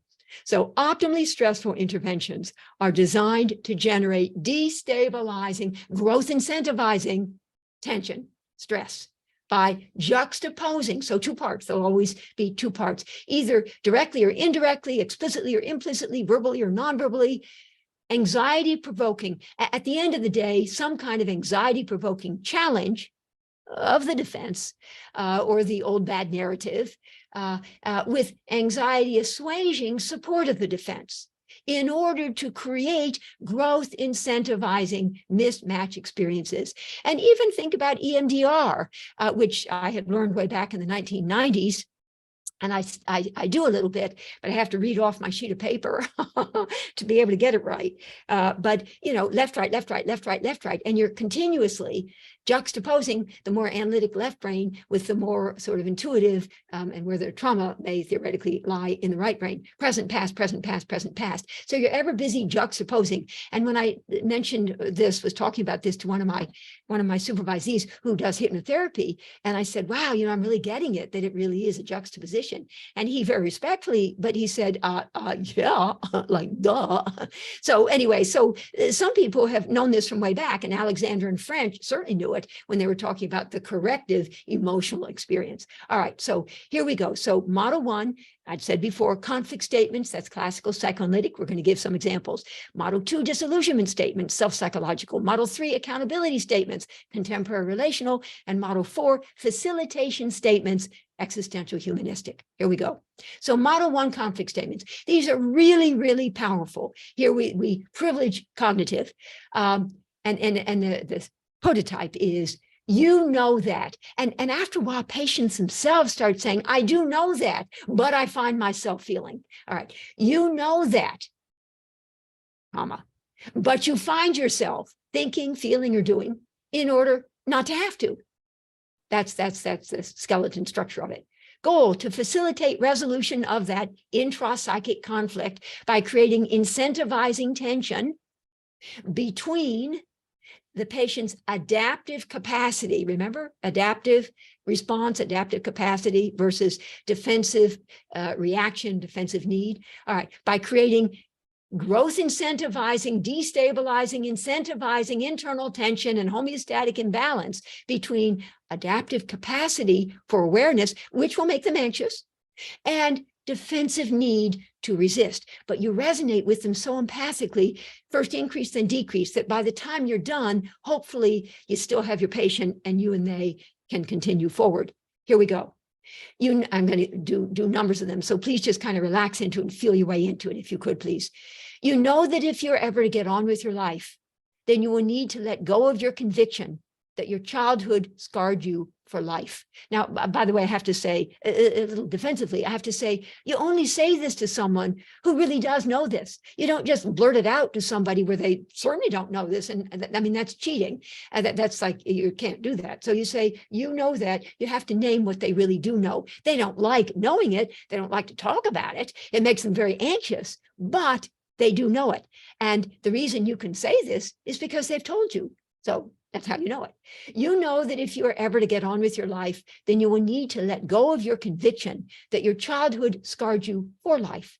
But it's hard not to feel like damaged goods when you grew up in a horribly abusive household with a nasty mother who kept calling you a loser. And you're kind of upping the ante here, and they can then either pick up on one side or the other. But again, you're not going to be fighting them because you're naming two parts that are inside of them. You know that ultimately you will need to confront and grieve the reality. So this is about grieving, but which you might think is model 2, but model 2 is when you're facilitating their grieving. And model 1 is when they're conflicted about grieving, conflicted about confronting the reality of their disillusionment. So here, model 1, conflict statement. It's a more cognitive, right? Freud, whatever, cognitive. You know that ultimately you will need to confront and grieve the reality that Juan, like your dad, is not available in the ways that you would have wanted him to be. And that until you make your peace with that painful reality, you will continue to be miserable. But in the moment, all you can think about is what you can do to make him love you more. I used that. The name wasn't Juan, but I've used that with the patient. You know that if your relationship with Alana is to survive, you'll need to take at least some responsibility for the part you're playing in the incredibly abusive fights that you and she are having. Okay, so it increases the anxiety there. But you tell yourself that it isn't really your fault, because if she weren't so provocative, then you wouldn't have to be so vindictive. And again, the fact that you understand the patient well enough that you can name this. So these are, you got to kind of work it. You really need to listen to understand both sides. So if they're wanting to come every other week instead of every week, or if they're wanting to stop treatment, you want to be able to do an effective conflict statement. You need to be able to have listened so well that you understand both sides of their ambivalence. I think I get to one of those in a moment. You know that I don't answer those kinds of questions, but you find yourself continuing to hope that I will. You know that ultimately you'll need to leave Miguel because he keeps breaking your heart, but your fear is that were you to let him go, you would simply not survive. You're coming to understand that your anger can put people off, but you tell yourself that you have a right to be as angry as you want because of how much you have had to suffer over the course of the years. You know that someday you'll have to let somebody in if you're ever to have a meaningful relationship. But at the moment, the thought of making yourself that vulnerable is simply out of the question. I think I have, okay. All right, so those are, yeah, okay. I think I'm going to move on. My eyes on the time. And I do want to allow time at the end for Q&A. So maybe be thinking about questions that you might have because I'm eager to answer them. Okay, model 2, then we do model 3, model 4, and then we wrap up. Okay, model 2, disillusionment statements. Okay, you had so hoped that, you had 3 parts. You had so hoped that, but you are beginning to realize that, and it devastates, enrages you. So there's that past perfect tense, that pluperfect tense about which I learned in 11th grade English. You had so hoped that. So you're naming, in essence, the relentless hope, but trying to kind of put it a little bit back there. But now we're coming up to the present. You are beginning to realize, now we're naming the reality of their disillusionment, their disenchantment, their disappointment. But you're beginning to realize that. And so the conjunctions are important, and it devastates and enrages you. So it's grief, of course, is about just both upset and anger. Although if it's too much outrage, then that means the person isn't really grieving yet. They're just outraged and they're fighting it. But if they're just really angry, that's okay as part of their grieving, or really devastated, that's all part of their grieving. And that's fine as they're trying to confront the reality of the object of their desires, a refusal to relent and to be all that they would have wanted the object of their desire to be. So the goal is to facilitate grieving by creating incentivizing tension between, again, juxtaposition, mismatch experiences by juxtaposing these 2 things, between defensive need to avoid confronting because it's too much, hurts too much, and adaptive capacity to confront, grieve, and accept. And parenthetically, my book that I wrote in the way I talk about it, one of the books called Relentless Hope, the refusal to grieve. And people always say, well, why don't you say the inability to grieve? So no. I'm about empowerment and sort of feeling that for the most part, people have capacity of some sort, but they might well be conflicted in using it and harnessing it. So I say the refusal to grieve. So I don't say you can't cry. I say perhaps at the moment you would rather not cry. So I want to highlight empowerment, accountability, et cetera, et cetera. That's just kind of the way I am. All right. So by creating, to facilitate grieving, by creating incentivizing tension between defensive need to avoid confronting and adaptive capacity to confront, grieve, and accept. 3 parts, as I've said repeatedly. First, but again, repetitious and progressive, hopefully. Each time I say it, becomes ever clearer. First, becomes even ever clearer to me. Anyway, first, highlight what had been, i.e. The patient's illusion, their defensive need for relentless hope, because they were refusing to confront and grieve the reality of the object's limitations, separateness, and immutability. So you're highlighting what had been their relentless hope. Then the second part, you highlight the reality of the patient's disillusionment, their adaptive capacity to confront the reality, little more cognitive there still, and then resonate empathically, this is more affective, with the pain of the patient's grief. In other words, their adaptive capacity to feel the actual heartbreak. Let's see. Oops. Okay, good.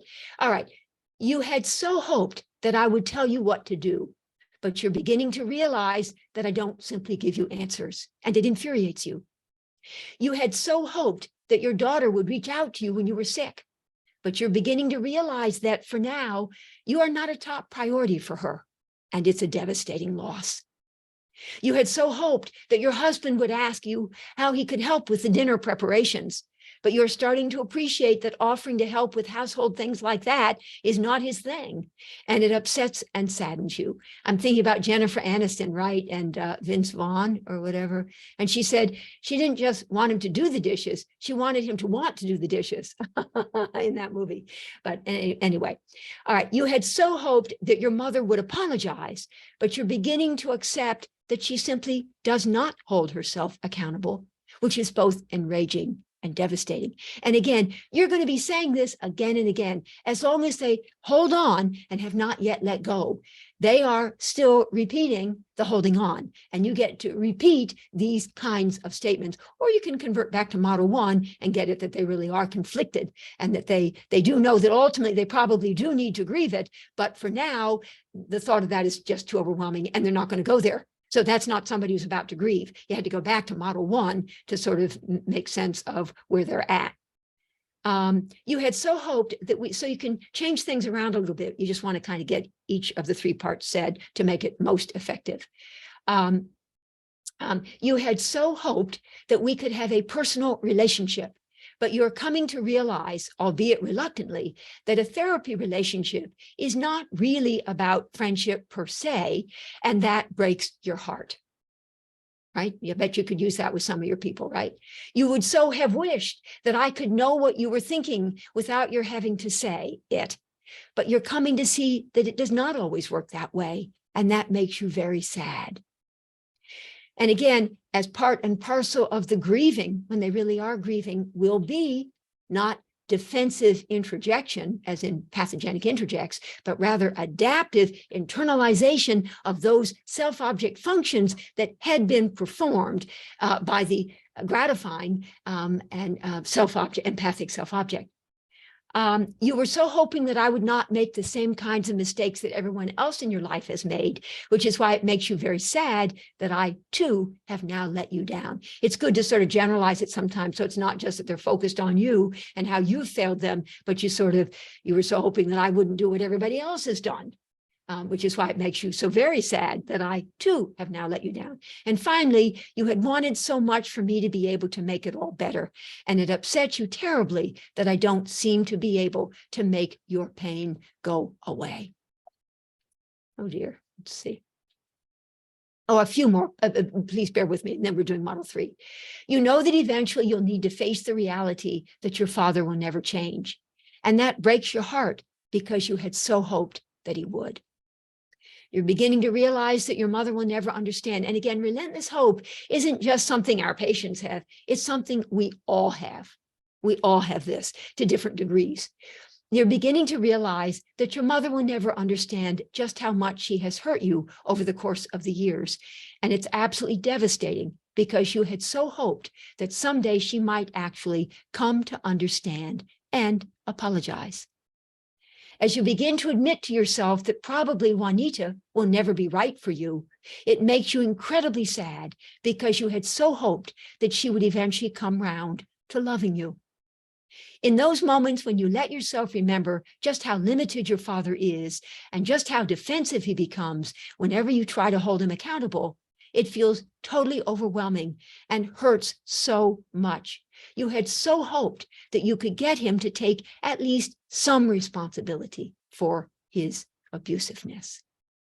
All right, so model 3, the intersubjective perspective of contemporary relational theory. So whereas model 1, privileged cognitive, model 2, privileged affective, model 3, privileges relational, the intersubjective in between, patient and therapist. Transference, transference, countertransference entanglements, projective identifications, mutual enactments, co-creation of therapeutic impasses, and of course, Paul Russell's crunch situations.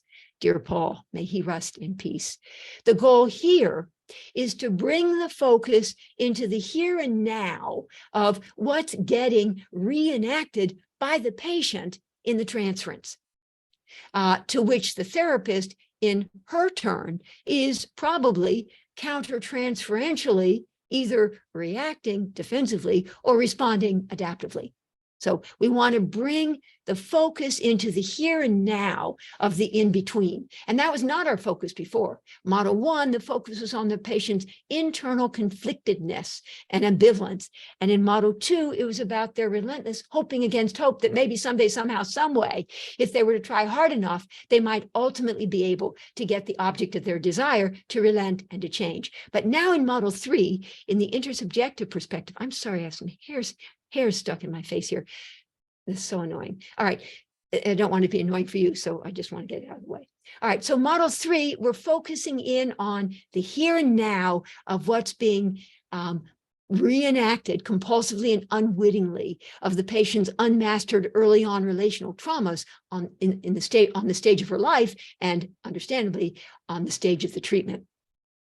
And inevitably, there's the induction phase of a projective identification and then a resolution phase. And in the induction phase, if you are indeed, as we hope you will be, semi-permeable, not totally permeable, but nor impermeable, but semi-permeable, means that you allow the patient's relational expectation of being failed, like the way she'd been failed early on.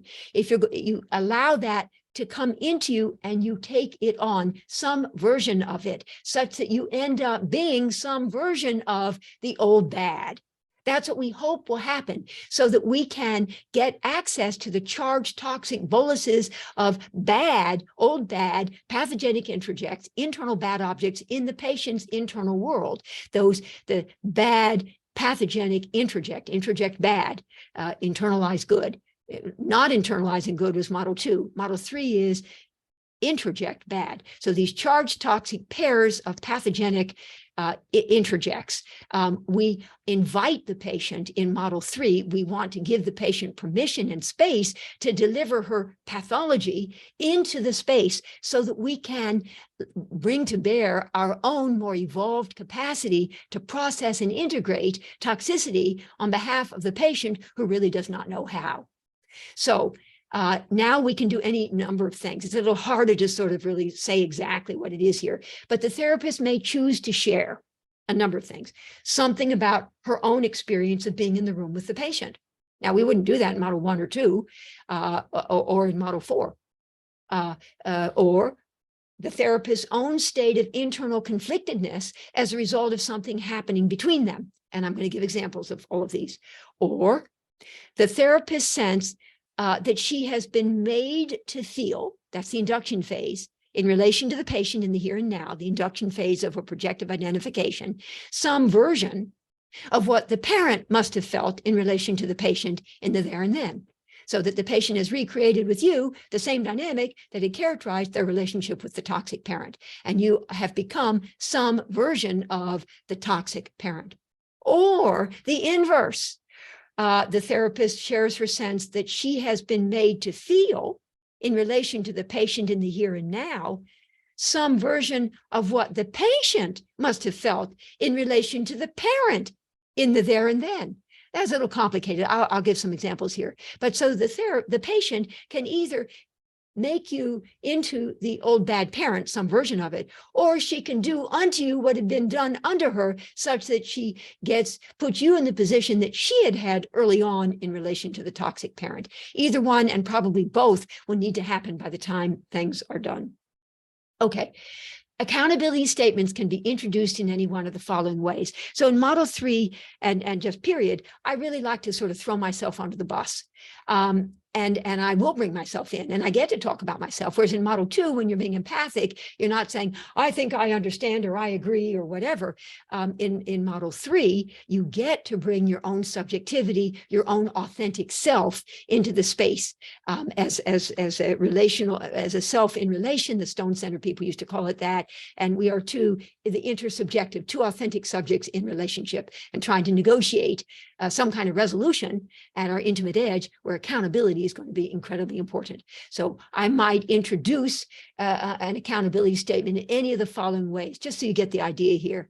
It occurs to me that by way of your behavior in here with me, you are helping me to understand something that I had never before entirely understood. Do you see how you're giving dignity to their enactment? So rather than, oh, they're acting out, you're reframing it, you're recontextualizing it, you're repositioning yourself in relation to it.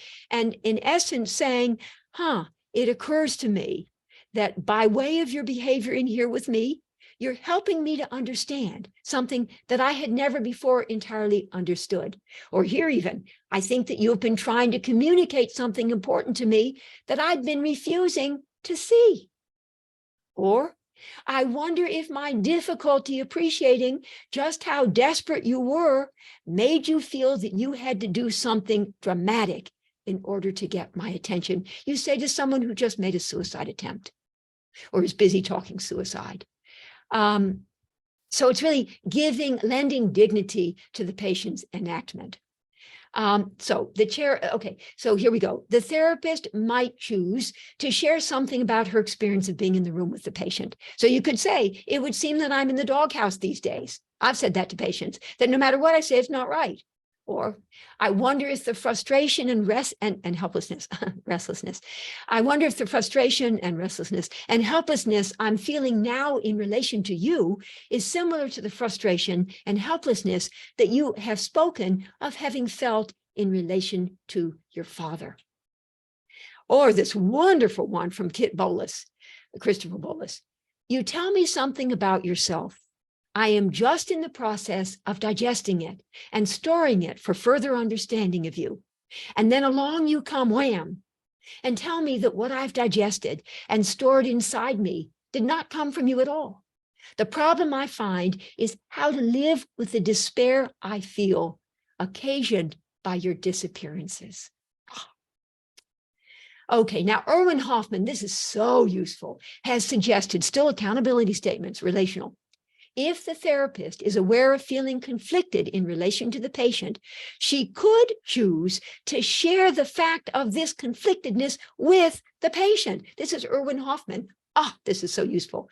I want to tell you X, but I'm afraid that Y.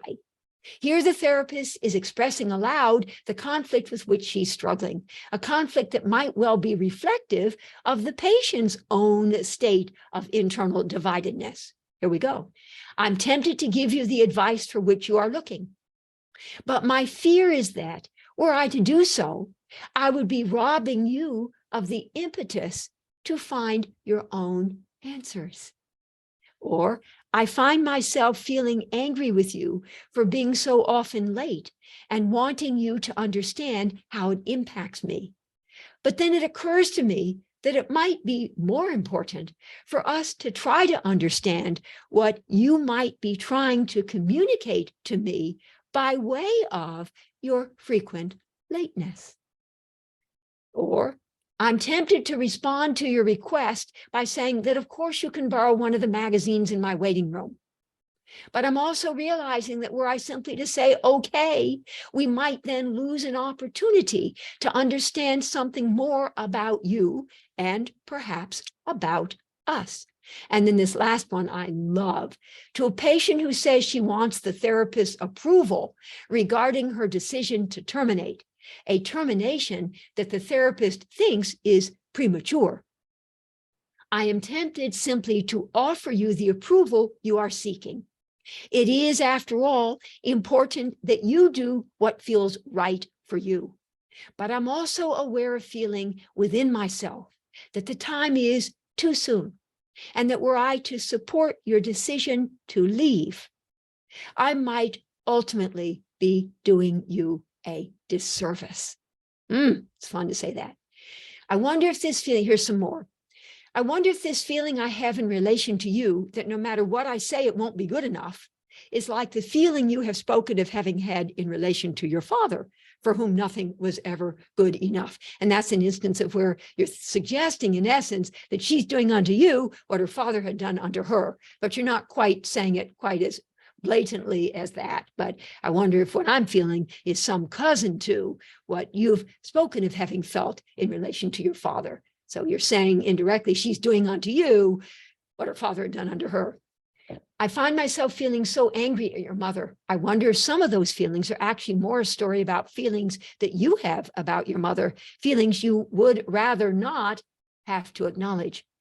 Finally, it occurs to me that we have managed to recreate in here the very same dynamic that characterized your relationship with your double binding father.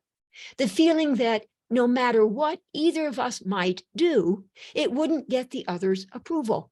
But all of this gives us an opportunity to experience firsthand how toxic the relationship with your father really was, except that now we can do something about it. Okay, the rule of three, one of my favorites. For the patient who has done a provocative enactment, this is still model 3, and a provocative enactment is something you get to decide if it's a provocative enactment. If you feel provoked, so it's good for you to be able to be in touch with your countertransference. If you feel provoked, it's a provocative enactment. All right, the rule of three, in order to compel the patient to take ownership of what she is playing out or enacting on the stage of the treatment, the therapist might ask the patient any of the following. 1, how are you hoping that I will respond? Which speaks to the id.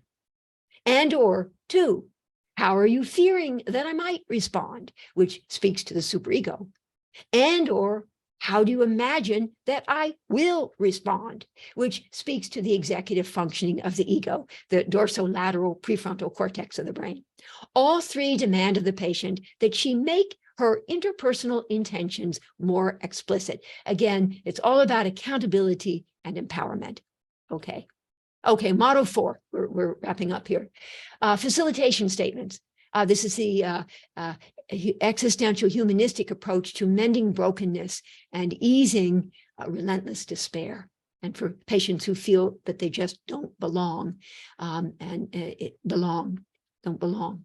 These are specifically designed to highlight, with compassion and never judgment, the intense ambivalence the patient has about being authentically engaged with people. Again, it's from relational absence, the defense, to authentic presence, the adaptation, or from retreat to availability, accessibility, or using very big words, from nihilistic rejection, there's the R word, there's the defense, of existence, to gradually, incrementally, to existential acceptance, there's the A word, of its dualities, its complementarities, and its polarities. That's the more existential way of naming it. And with some patients, I work almost exclusively in that. All right, so anyway, so these facilitation statements express an appreciation for the complexity of the patient's experience of being in the world.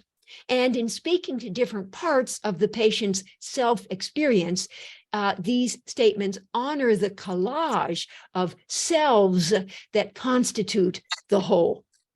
I don't know if it's constitute or constitutes. I don't know, but whatever. I said constitute the whole. A part of you would want desperately to be seen and understood. But another part of you is terrified of being found. Remember, I talked about the need-fear dilemma. Donald Burnham's, can everybody mute themselves, please? Yeah, talking Donald Burnham's need-fear dilemma. A part of you would want to be able to trust me, but another part of you holds back for fear of being betrayed.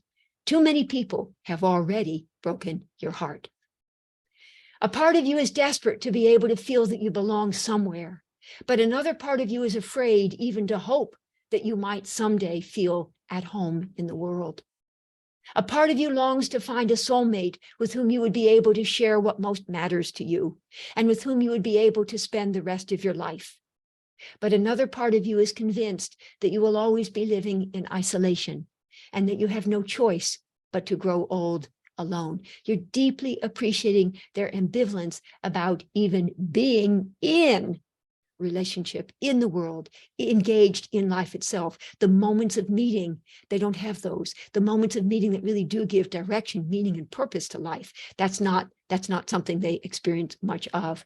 A part of you would want to be able to find something that would make your life feel more meaningful. But another part of you fears that it's simply not in the cards for you ever to find any real pleasure in life or any real joy in relationships. Finally, a part of you wants very much to get better and realizes that coming in every week probably gives you the best chance of making that happen. But another part of you is exhausted, discouraged, and not at all sure that you have it in you to keep trying.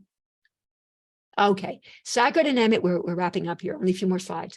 Psychodynamic psychotherapy offers the patient an opportunity to revisit traumatic experiences that had once created the need for defense, but that can now be reworked such that there can be a different ending this time, an adaptive resolution. Let me explain.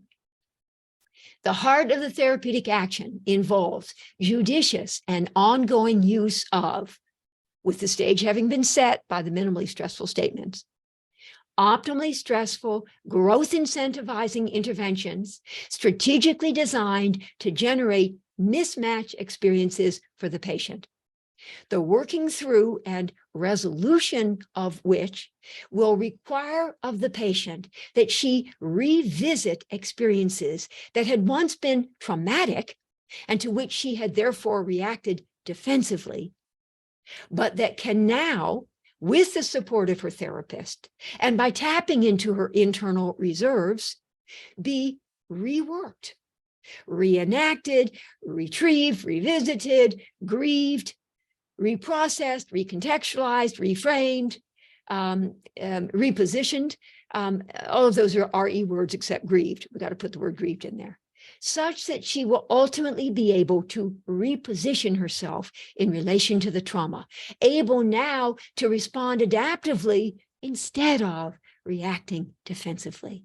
Again, from rigidity, psychological rigidity, to psychological flexibility is our goal in deep and enduring, when deep and enduring psychodynamic characterological structural change is our goal.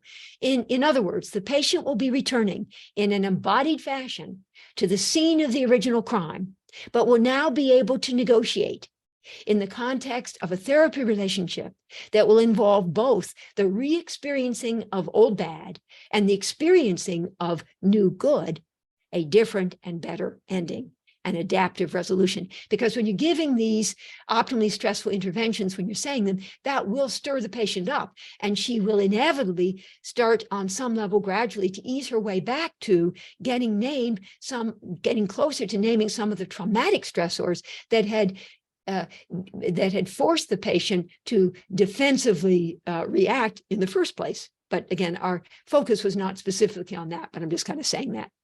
All right, so just about the last slide here. In essence, psychodynamic psychotherapy affords the patient both impetus and opportunity, albeit belatedly, to master traumatic experiences that had once been overwhelming and therefore defended against. They were too much, but that can now, by virtue of the synergy between the therapist's loving support and the patient's innate capacity to adapt to stress, be revisited, reprocessed, and reframed, such that growth impeding defenses, once necessary for the child's survival, can be gradually transformed into growth promoting adaptations, stronger at the broken places. And my last two slides, Ernest Hemingway, and later Kelly Clarkson and many others. The world breaks everyone, and afterward, many are strong at the broken places. What doesn't kill you makes you stronger. In closing, I'd like to borrow from Stephen Mitchell a wonderful anecdote that captures the essence of the quintessential struggle in which all of us are engaged as we attempt to master our art. Mitchell writes, Stravinsky had written a new piece with a difficult violin passage. After it had been in rehearsal for several weeks, the solo violinist came to Stravinsky and said he was sorry. He had tried his best, but the passage was too difficult. No violinist could play it. Stravinsky said, I understand that. What I am after is the sound of someone trying to play it. As therapists, our work is exquisitely difficult and finely tuned, and often we will not be able to get it just right. Perhaps, however, we can console ourselves with the thought that it's the effort we make to get it just right that will ultimately count. Thank you, Stuart and his brother Stuart. And if you'd like to be on my mailing list, there you go. And I have some references. So that's it. That's it. So I'm eager to hear questions and thoughts from people. Please just unmute yourself or raise your hand and so on. And yes, anybody just unmute yourself or raise your hand. Either way, we have just a few minutes. And parenthetically, while you all are thinking, some of you, eventually, I had done the PDFs of these slides, and then more recently, I did some further updates. So there's something called updated slides, PDFs, and they will be forthcoming tomorrow or the next day. And you will also be getting my 18-page clinical interventions guide, which is some of which is still in my head, and the rest of which is in my computer. Oh, good. Yes, Barbara. Unmute yourself. Unmute yourself, Barbara. Unmute yourself, Barbara. Maybe we can unmute her. Is it unmuted? Yes, yes, we're good. You're good. Okay. This was one of the most incredible experiences I've ever had. It made me so tense. I was munching away. Well, thank you. Thank you, I think. It reenacted in me, and hopefully that I can be with my clients as in tune as you are with what you described, with the amount of enthusiasm that I have yet to experience in someone who gives, someone in our field giving a paper. Most of them put me to sleep. Now I don't know what to do with my energy. You're very energizing. This one just made you eat a whole box of crackers. Yeah. Listen, thank you so much, Barbara. I really appreciate that. Thank you. Come Thank you. to New York. Look us up. Okay. Thank you, Barbara. Thank you. Okay. Somebody else here? One of my people, you don't want me to have to start calling on you, do you? Gary? Unmute yourself. Oh, good, good, good. I want to be able to see you. Yes, go. I want to be able to see you too, so you'll come to the Hear me front. okay? Oh, Gary. Oh, hi, Gary. Oh, good. Yeah. I just a couple of thoughts. I was thinking how this model works seamlessly with stage change theory, because it kind of gets people right where they're at and can just moves them to the next place.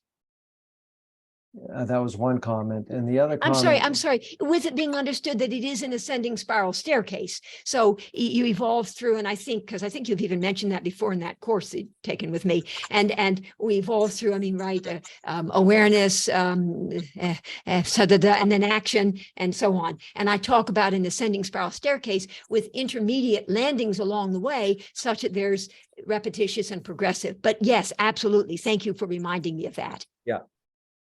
The other thing lately I've been doing is kind of monitoring, modeling, positioning with the feelings that the patient is telling me about. So that I will, Oh, yes. I'll do it across from them so that they can feel it in themselves. It's just another nice. way to. I love that. And Ed, good friend, he would love that as well. He keeps me on track about reminding us about the importance of embodiment and lived experience and bodily felt sense. And you're saying that as the patient's talking, you're living it in your body, which is beautiful. Yeah. Beautiful, It's an Gary. interesting because when you say it, it does it for them because you're kind of putting all the elements in your statements. Yes. And I And feel it. That's what gets me. So when I'm saying this, blah, blah, blah, blah, blah, blah, blah, blah, blah, I mean, I'm feeling it in my body, and then exactly, we feel it, and there's an empathic resonance back and forth. correct. Yeah. Yeah. So Yeah. just thank you for that. Oh, thank you, Gary. I appreciate that. Thank you. Yeah. Thank you. Thanks, Gary. Just one note about time. It is 8 o'clock. So anybody who needs to drop out or log off. You can do it, and you still get your 2 absolutely. CEs, and I won't be offended. Yes. So, But we good can night. run over And a little everybody, bit, can we? Thank you Lottie? for coming. I can continue hanging out for a little bit. Oh, good. For a little bit, please. Thank you. And I also want to thank some of you, I don't know if Aizwan heard me, but who are, it's in the middle of the night for them, and they are here, and I am very grateful. So I thank you very much. And maybe Ann Ruth, I don't know, maybe it's pretty late for you as well, and some of you others. So just thank you. Thank you, Martha. It's been a wonderful presentation, and I get so much out of it. Oh, And thank it's so helped me with my, particularly with my supervisees. It has Oh, been interesting. Yeah. Can you it say has- a little more, another sentence? Uh-huh. I think in the state, particularly with the statements, you know, making an empathic statement and the power of that, and they're finding it so helpful. Oh, good. You know, that it's changed, I suppose, from coming from always asking the questions to making a statement. Yes. They Well, found- because when we ask questions, we're asking them to give to us. Whereas Yeah. if we give Yeah. them a statement, then Yeah. we're giving to them instead of asking them to give to us. And they're actually excited. I think part of your excitement in it is infectious, because they're actually quite excited now about thinking about making more empathic statements than Oh, you know, than asking questions. And it's really changed how they Oh, think about it. So thank you so much for that, because it's been a very powerful experience for me to be able to help students to see this so early in their training. So I'm really grateful. Wow. Well, Thank you. thank you, Anne. And I appreciate you're pointing out something I hadn't even quite realized, that part of what enables me to be, and Gary was sort of intimating this as well, part of what enables me to be still, after all these decades, so excited about the work that I do is I just feel it in my body. Ed, you'd like that, right, Ed? I just feel it in my body, and I want to give. And most of us therapists, we really want to give. So, you know, and this isn't just about, as you obviously know, just give and gratify. It's so not about that, because it's about, you know, strategically leveraging their anxiety and saying some stuff that, quite frankly, you know, will make them anxious, but then, you know, countering with something to sort of bring the balance back. Yeah. Yeah. Thank you. Thank you. It's been a powerful experience. So thank you. Thank you. Thank you. And now let's see. Oh, these are what, Dottie, thank you. I see something from the comment. So someone else to say something here, a question, or does Ingrid have a question, or someone else? Shelley, Andrea, Sylvia? Yes. Ingrid? Oh, and Ohio Dove, I'm so glad you're here. All right, go ahead, please. Shelley, yes. Hi, Martha. I have had the privilege of being in seminars with you at the Cape for many years, and also at Smith. And I just want to thank you so much for, this was so incredibly powerful and re-energizing for me, especially the accountability statements. I have found that very helpful and use it all the time. And I also wanted to say that you did not put me to sleep, but my dog nodded off and loved it. So thank you. Oh my God, that is very sweet. Thank you. You're welcome. That is very sweet. Thank you for that, Shelley. I thought you looked very familiar to me, so thank you for introducing yourself. Yes, you're Thank you. welcome. Thank you. Martha, paradoxical intervention that put the dog to sleep. You can't hear me. I Martha, can hear can you. you hear Yes. me? Yes, I can. Yes, I can. Yeah. No, it was just a wisecrack of mine. Oh, About the paradoxical intervention that helped this woman fall asleep. You told her not to go to sleep, so Oh, yeah, she fell asleep. Yeah. Lottie, are you going to give us the code? I don't know what code you're talking about. We will send out an evaluation form either tonight or tomorrow. Oh, okay, and you maybe have it's to fill out the maybe it's a evaluation different- form in order to get the CE credits. Oh, okay. With social work talks, there's a code that's usually given. I'd like you, Okay. Lottie, I'd like you to make a note that Brett Schlossberg attended this workshop with Martha. Okay, So because I'm iPad still 2 iPad 2. is Brent. Brett, B-R-E-T-T. Yep. Schlossberg, SCHLOSSBERG.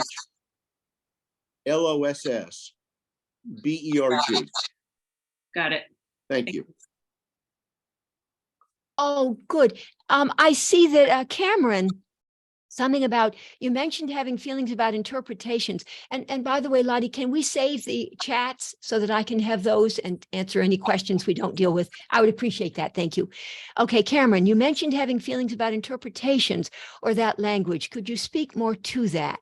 I've been learning a lot about, clarifications, confrontations, and interpretations, and would love to hear more about how you conceptualize those interventions. You know, that's so good. And I do call them minimally stressful clarifying statements, don't I? And was it Frida from Reichman or whatever who talks about the sort of 5 different things? And I learned those way back, and then I kind of have forgotten since. Let's see, confrontations and interpretations. I think that what I have chosen to do, because I don't myself resonate with what I know is presented often: clarifications, confrontations, interpretations, support, and there's one other thing or something. I just want to say interventions. And I don't mean we do a drug intervention or they're drinking alcohol or something, but just interventions. So I guess I don't have any. I'll think some more about that, Cameron, and see if I come up with something more interesting there. Because interestingly, my next book was supposed to be named The Art and the Science of Interpretation. And yet I don't even mention interpretation. So that's theoretically a problem. So I better get my act together if I'm really going to make that the title. And to say the art and the science of intervention, that sure doesn't sound right. So I think I better get myself together here. So thank you, Cameron. I'll think more about it. Thank you. All righty. Well, I'll tell you just, and Aizwan, thank you. And again, Aizwan, I just love it that you're here. You say you love the rule of 3. I'll remind people of something I've said in the past, but this is an example where I used the rule of 3 to advantage. So I was working with a patient, and could people mute themselves if they're not actually, whatever would be good. So I was working with a patient I had for a long time. And at the end of the session, which I thought was a good enough session, as she's leaving, she says, "Oh, by the way, I won't be coming back for a while." And I, taken aback, like, oh my God, you know, what am I supposed to do here? But then I remembered my rule of 3. So I figured I would try to get some supervision from her. So I said, "How would you want me to respond to that?" Figure get supervision. And she said, "Oh, you'll probably just say, 'Come back next week and we'll talk about it.'" So I said, yes, come back next week and we'll talk about it. So she came back the next week and we did talk about it. And we worked together for another several years. So there you go. Oh, good. You love the statement about being a step behind the patient, not a step ahead. Oh, yeah. I'm so glad, Deborah Allen, that you like that. Yes. And now, Ingrid, you have something you wanted to say? You're unmuted, so I can hear you.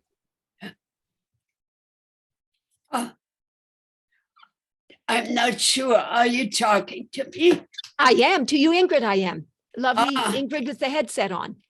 Oh, yes.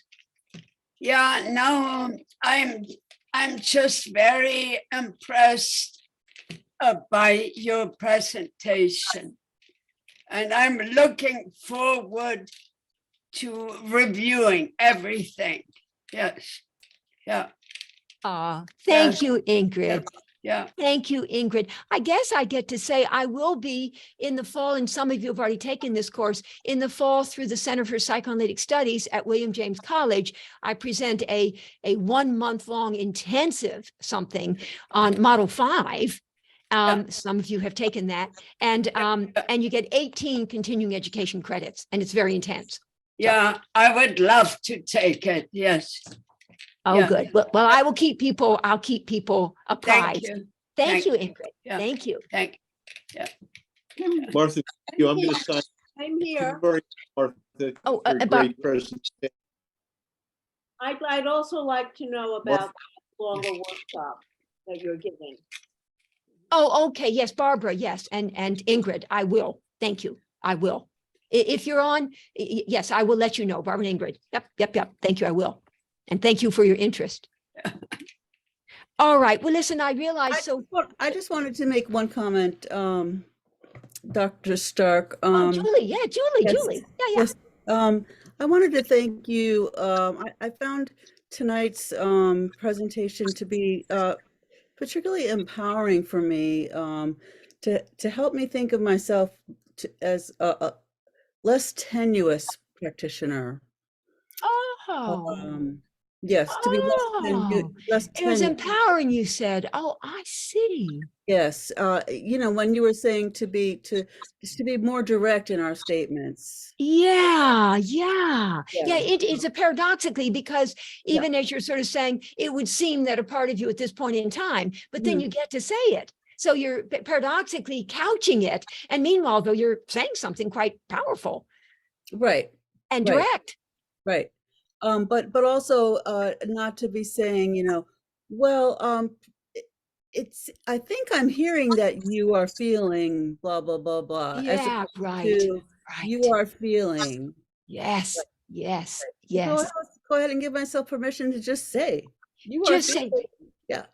And what you can do is, and the way we say it, we say, and we can look away a little bit, and we say, so the feeling of just terrible sadness, or I see how sad you become as you think about your mother and how she never understood.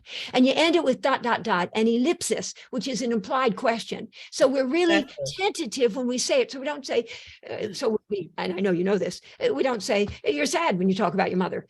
We are just getting it. So we want it to be that we are just in the moment, really sort of registering it and getting it, that just the sadness, it goes so deep. And I want them to look at me, and I'm looking away, so I'm not like looking right at them, and so that they can then feel it in their body. Gary, yes, and Ed, right? They feel it in their body, and I'm feeling it in my body, the sadness, and I feel it. I mean, I love to connect with people. And I mean, I've sort of cleverly figured out that by being a therapist, you get paid to do it. You can really connect and you can give. I mean, I love to give. I mean, I didn't emphasize that third part, the no stress interventions, where we celebrate and applaud the patient's adaptive resolutions that are often accompanied by, thank you, yes, Julie, a very satisfying click of recognition when patient and therapist get it. That's sort of like, yes, we've arrived at something and it feels good. At least for now, we've arrived at one of the landings of the ascending spiral staircase. And we get to give, but it's in the literature, we never talk about applauding the patient or applauding us, they and us, them and us, and giving ourselves credit and feeling good about what we've done. And I like to do that. This is one of the privileges of getting older, and longer in the tooth. You start to be able to just do stuff that, when you were younger, perhaps you weren't quite as comfortable doing. So. Okay. Oh, thank you. These statements are just beautiful. And Lauren, thank you so much. And Jacqueline and whatever. How does this work? Yes, Kate, yes. Yes. So I have been thinking about this, but your statement just really brought it to the forefront. In the early 70s, when I first began in this sort of neck of the woods, I was working for a crisis center, and they were training us with, God, who's the guy? The empathic guy, I'm blanking. Anyway, No, gosh, no. Ernst Wolf. Pardon? Ornstein. Rogers. Ernst It Wolf. sounds like you're feeling. He interviewed, Les Havens. no, Gloria. Remember Gloria had 3 therapists and she Carl God, it Rogers. sounds like I feel like I'm Oh, doing- Carl Pardon? Rogers. Carl Thank you. Rogers, yes. Carl thank you. Rogers. Okay. Yes, yes, yes. Anyway, when you start, you get this paper that says, sounds like you're feeling, I wonder if, like a cheat sheet. And then you get the caller on the, on the crisis line. And I remember I just had that sheet in front of me and I didn't know what I would do without it, but I needed that to sort of get me going and give me a language and locate me. And so this presentation tonight is just very meaningful because I see my journey, I see how things have unfolded and the richness of the material that you have given us. So thank you. Thank you so much, Kate. Thank you. And I'm looking at a comment here and I want to say to Jim Amundsen, I did indeed talk about Al Peso. And yes, the witness would say, I see how. So yes. Thank you. Al informed my thinking majorly. And I adored Al, as I know you did, Jim. We all did. We all did. Great. Oh, and I would sort of second Deborah's comment about loving the nuance of language, just how a subtle change in wording can just be so effective. make all the difference. Yeah. Yeah. So we are at 8:15. Maybe one more comment and then we wrap up. Right. And again, you'll give me the chat because I want to be able to answer people more directly. So people, please know if you have questions or anything, please email me. I love moments of meeting, as I think I've sort of clarified now 20 times over. So Martha Stark, MD at hms.harvard.edu. And it is true that I have some other email, but the one that I want you guys to have is hms.harvard.edu, Martha Stark, MD. So email me with questions or thoughts. I'm yours. We'll send out your email address with the evaluation form. Then and the updated PDF, so that'll get sent out. Yeah. Okay, good. Thank you. And I want to thank Lottie and then Liz. Many of you interacted with Liz and the wonderful somebody in the back office who made it all possible. And Lottie, who just so grateful for this opportunity, Lottie, to present to these good people. And you framed it in a way that was really very sweet and loving. And it created it started it for me and it felt really wonderful. And I thank you for that. Well, you're a long time sort of faculty of MAP, so it's great to have you back. Thank you. Yes, I was at MAP for years. Yes, I was. Right. On that note, I'm going to end the recording with a big thank you for Martha. So stop recording. Go like this.